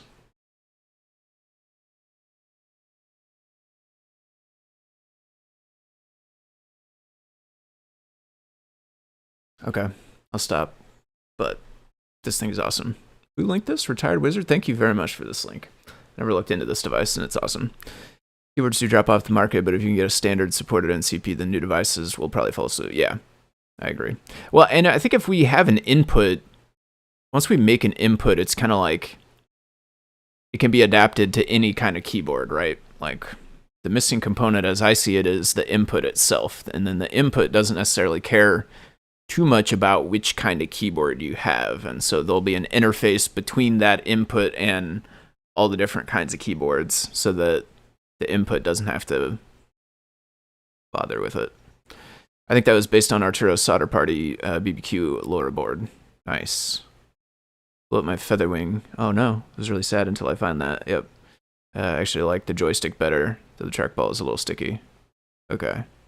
I will say the trackballs, like, I am thinking of the specific ones on my phone and just believing that every trackball will be like that, but that may not end up being the case.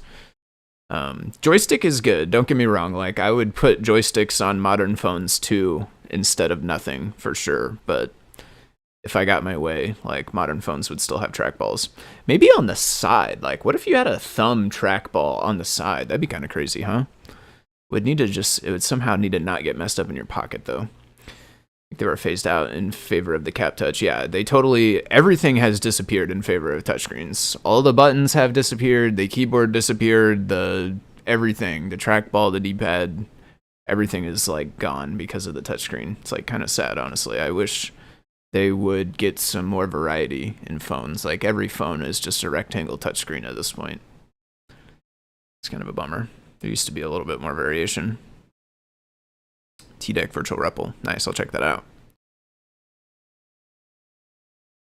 Lets you like run REPL on the device itself, it seems like. All right. Where did we fail? Or typing extensions, too many parameters for typing list, actual to expected one. So it doesn't like the fact that we said list. I guess let's just say list int, so that way it means like a list containing ints, but of no particular size. Which technically we're passing in 3 anyway, but it needs to have at least 2. I don't know if there's a way to tell it that. What?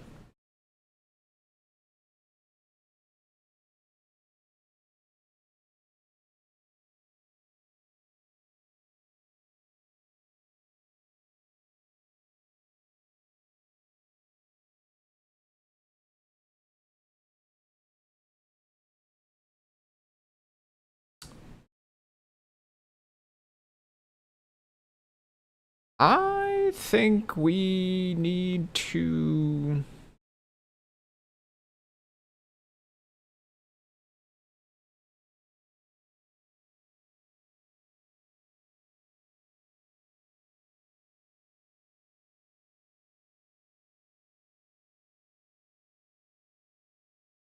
add terminal IO to the mock? Maybe?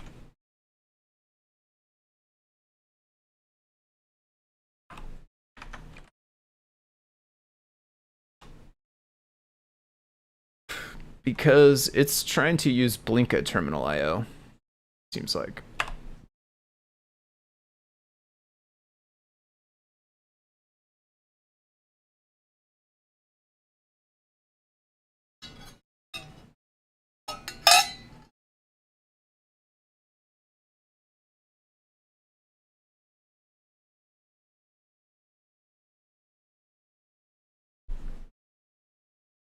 Dot command.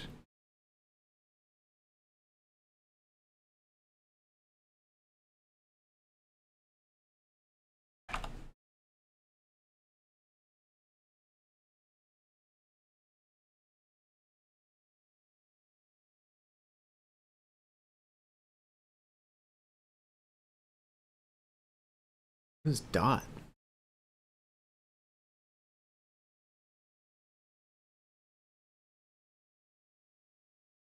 Like Sphinx can't find dot.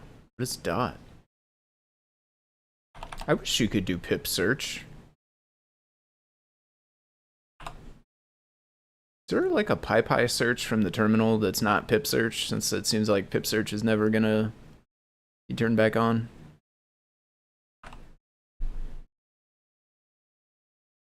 No dot here. Man, what is dot and why does it not have a more specific name? Honestly, that kind of irks me. Like dot is such a... describes a bajillion different possibilities.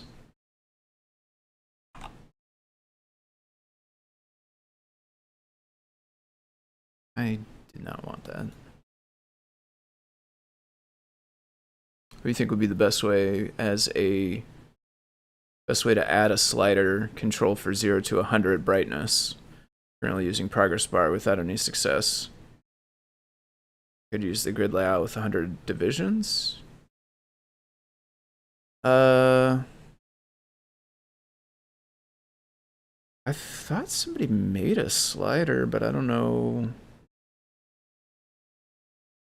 where it would be.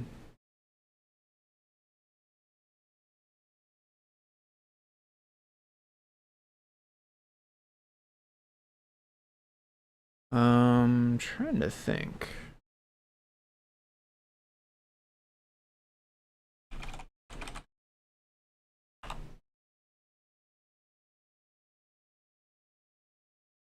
Yeah.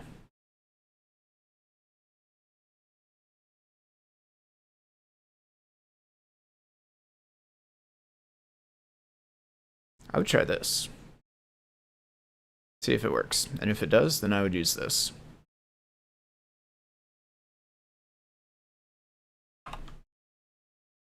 I think it's in the community bundle, but I'm not sure. If it's not, we could add it.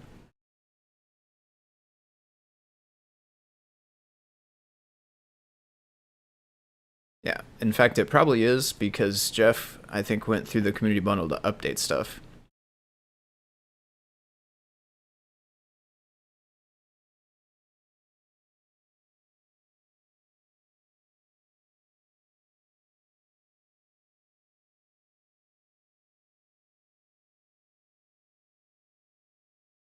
Yeah, I don't know.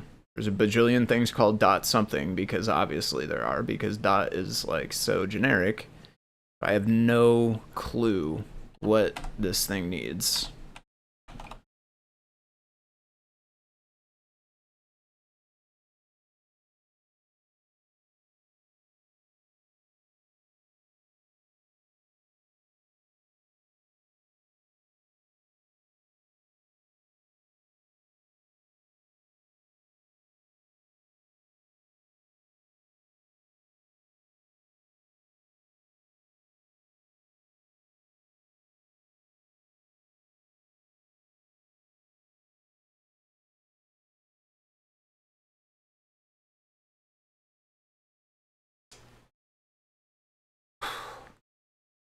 Okay, so my next instinct, I guess, is like graphiz thing is not installed right or whatever. Shouldn't we need something for that?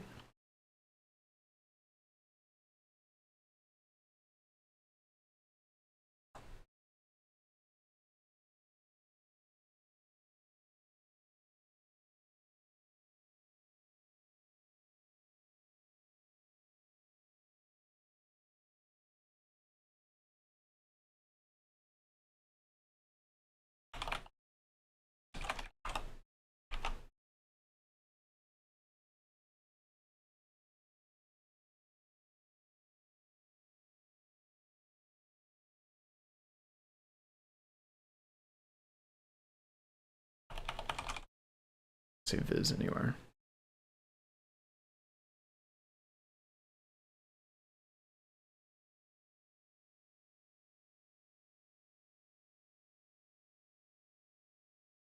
Okay, we're gonna make a commit.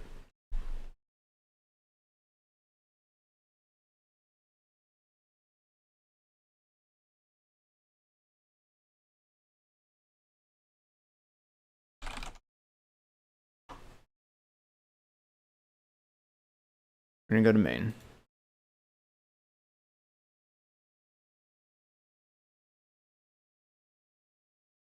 We're gonna see if main builds.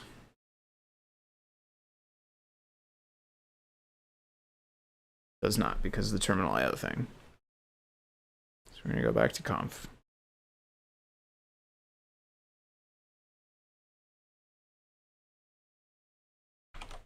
Go back to mock. Terminal IO back in here. Try again.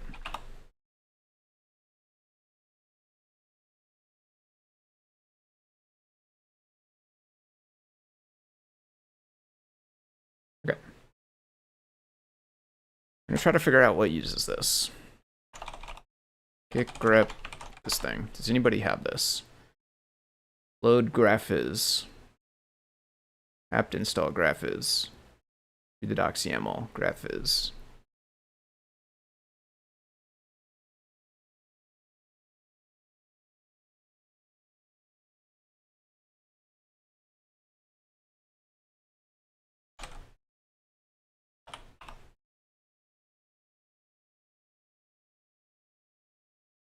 Dot? Graphiz. Python.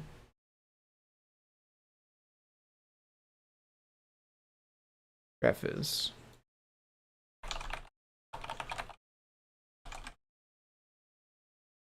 I wonder if we need the Python one too.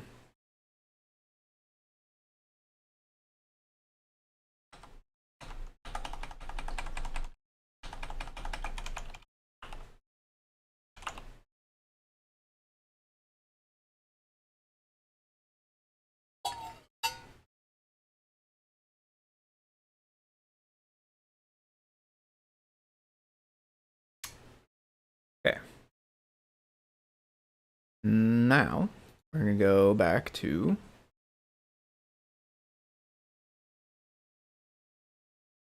that cell contains. Alright, check out. Build this.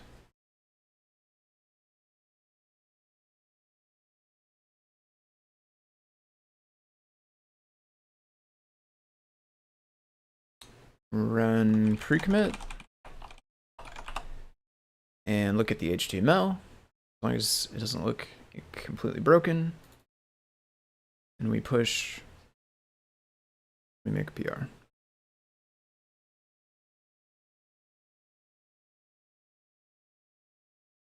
Specifically, we could look at grid layout.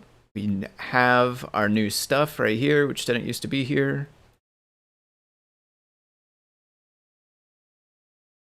Given a pixel XY coordinate, parameters, returns. I should have put else none here.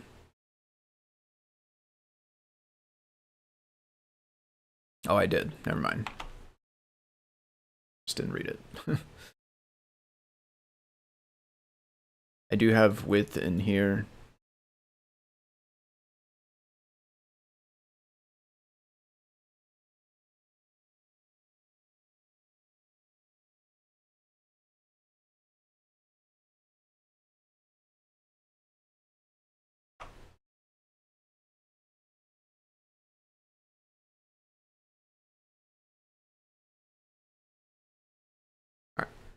That's good.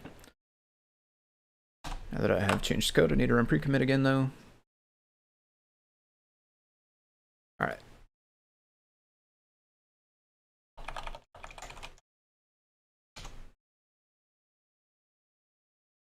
The guy. Push. That's not what I wanted to do.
Enhancement to get cell, right? Get cell?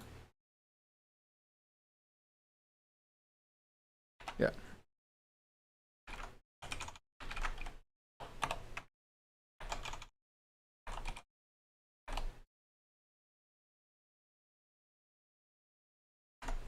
Multi-spanned cells.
Not sure why that didn't. I'm not sure why that was working before, if it was, which I assume it was, or it would have failed on a PR at some point.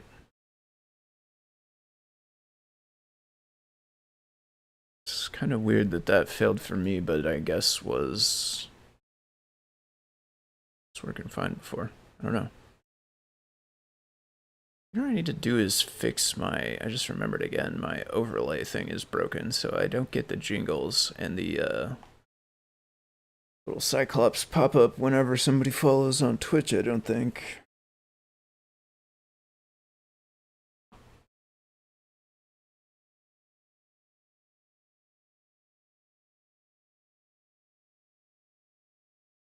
Okay, that's, I think, all the things, right? Yeah.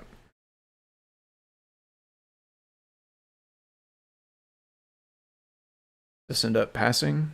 Can't click on the thing here.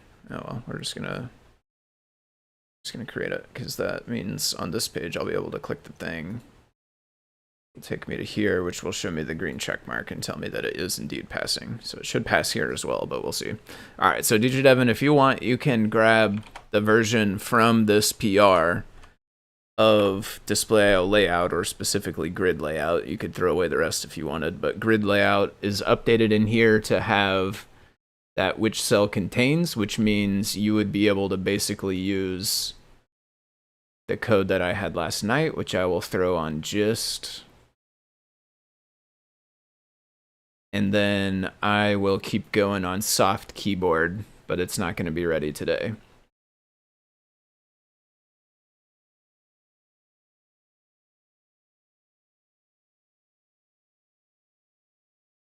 But when it is, it's going to be awesome, because you'll be able to get rid of like all this stuff at the CodePy level.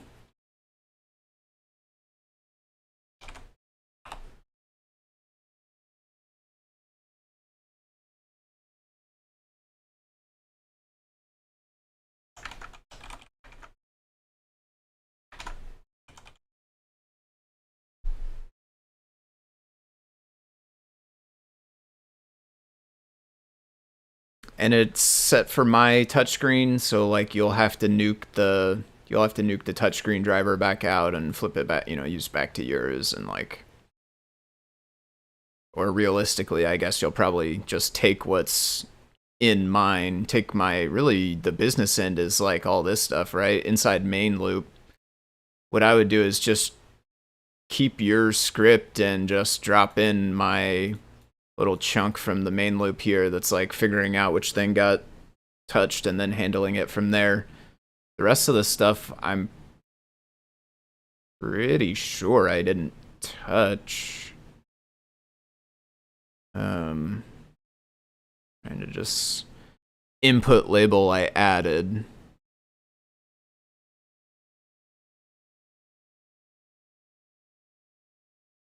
I think that's the only other thing I did.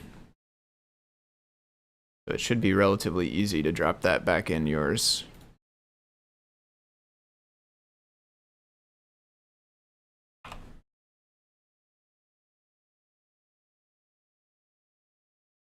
Fun, awesome symbol used for delete is the undo symbol. Oh, interesting. Thought that would be intuitive, but after the discussion yesterday, it seems like I should choose something else. There's no delete symbol that I know of. Yeah. I usually just see DEL, but then that's probably too big for that key.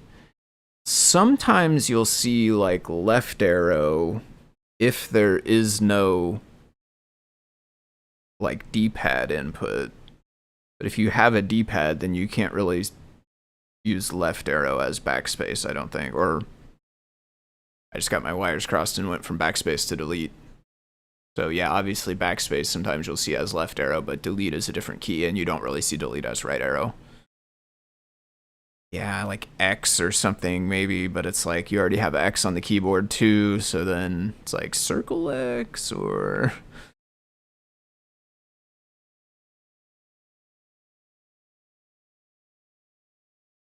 Yeah, it's interesting. I'll have to, I'll noodle on it a bit. I don't have a kind of like how I would do it off the top of my head right now. It would be nice to end up with both backspace and delete, I think. Like maybe space, I'm sitting here staring at it.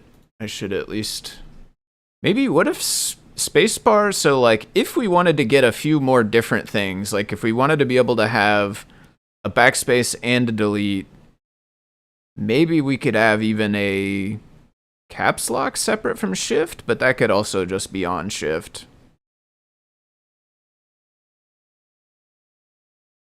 Like spacebar could be a little smaller. Spacebar could maybe be 4x1 instead of 6x1.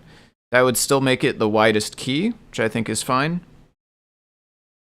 That would give you back a 2x1 of space, which could become backspace or delete.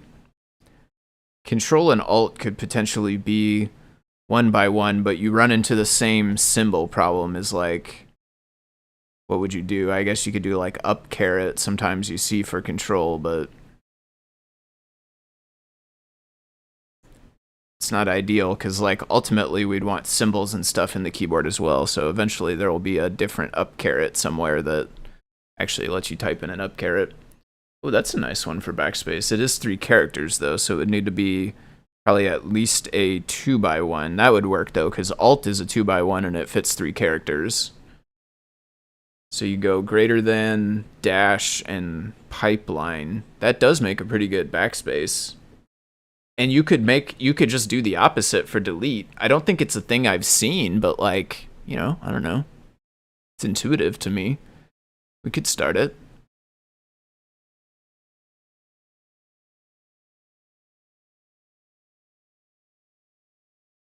Notice I did get rid of the Windows key. Yeah.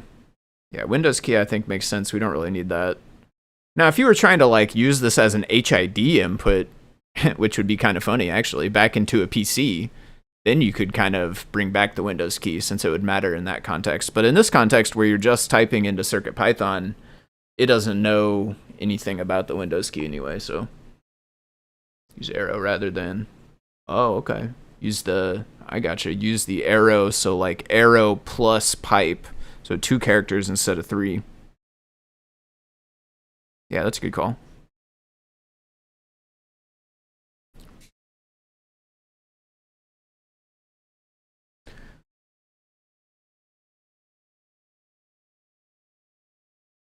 Okay, where are we at? So did that pass?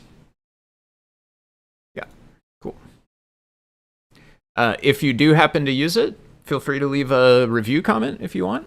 But whenever somebody does get it reviewed, we can have that merged, and then you'll be able to use it kind of without having to be on the PR version or whatever. And then hopefully this won't take too long, honestly. I think like there's not, like, we kind of got a really good start on soft keyboard already. It's not done and like ready to use. I mean, it's kind of halfway done, I guess, but I don't really think it's in a state where it's good to use, because if you start using it now, you'll definitely have to change your code later. So I think it's best to just hold off, personally at least. But the main thing left to do is the which key got pressed logic, which right now you can skirt around it by just going direct to the layout, but what we'll do is we'll move this stuff into soft keyboard. It'll have like which key was pressed. You'll give it the XY coordinates from the touch, and then it'll return to you which key got pressed, and you can take that, put it in your input, or do whatever you need.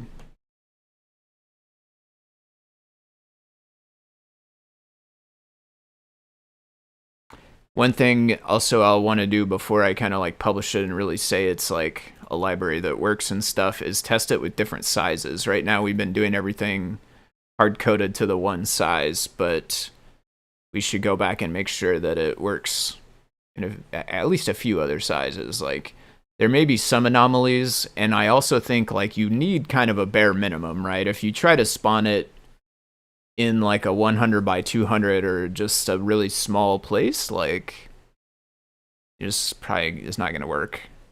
It will probably render and stuff will be stacked on top of each other or something. Maybe we could even make a minimum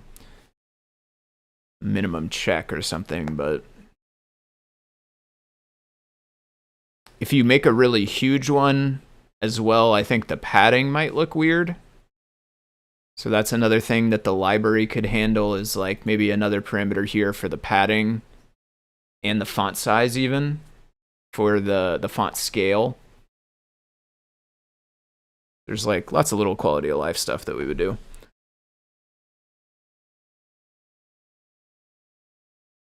Fairly easy to customize too, could have language symbols, yeah. Yeah, I think that's one thing I would like to do. Another thing, I've got a bunch of things, I guess, at this point, but another thing I would like to do is figure out a good way to express all of this as like JSON somehow.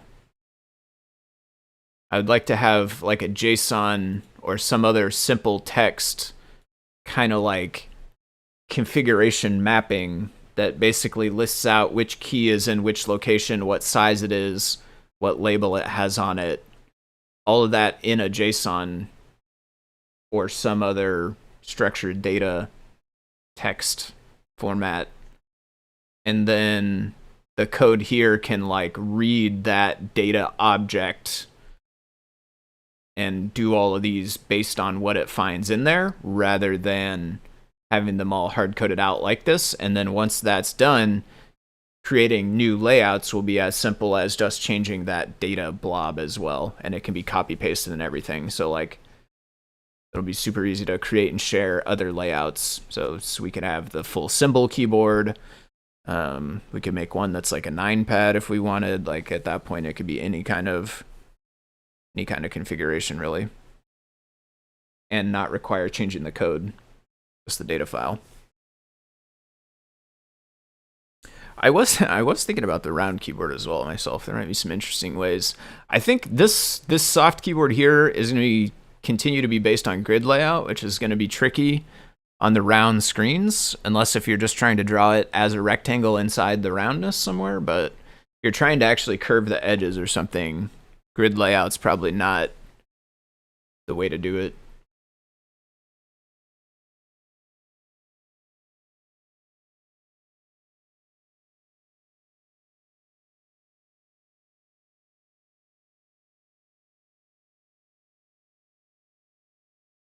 Need that new arc library. If that thing was like touchable arcs, you could do something like that maybe.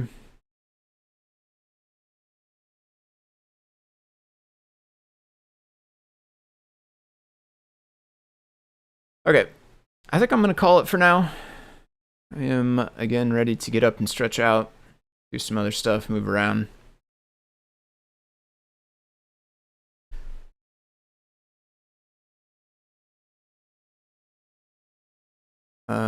Let's see. Yeah. I mean, I'll throw this in gist, I guess. There's no reason not to just throw it in gist, at least, if somebody wants it. Like, if you want to use it, or if anybody else wants to use it, you can. But I would say the fair warning right now is that at some point, hopefully really soon, the API is going to change. So if you use code based on this version of soft keyboard, then you are going to end up having to change your code whenever it's actually ready.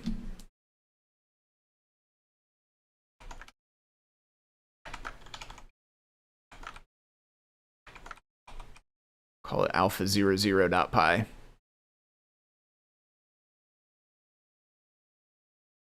0a, A0? Maybe let's call it A0.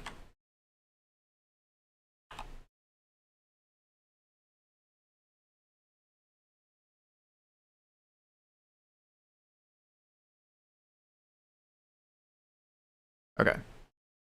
And I won't link that one, but you can always get to it if you just go to gist.github/foamyguy. It's the top one now. The second to top one is the one without soft keyboard.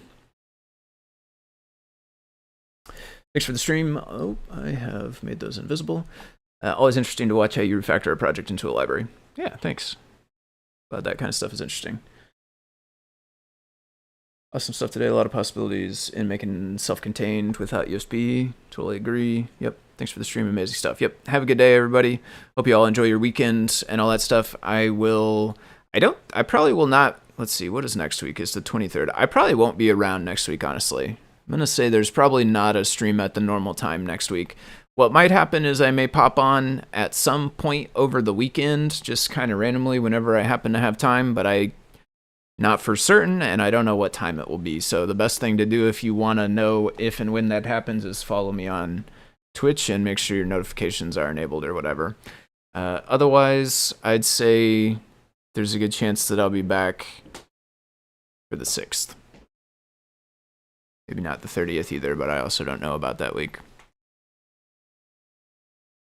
So, anybody celebrating holidays, have a happy holidays, and potentially happy New Year's as well if you don't happen to catch a stream before New Year's. I'm sure I'll be popping on at some point before New Year's, but just not at the normal time. So maybe hectic, so I'll say New Year's. Happy New Year's to anybody who doesn't happen to catch one between now and then. So with that, I will bid you farewell and say good day. Thanks for hanging out.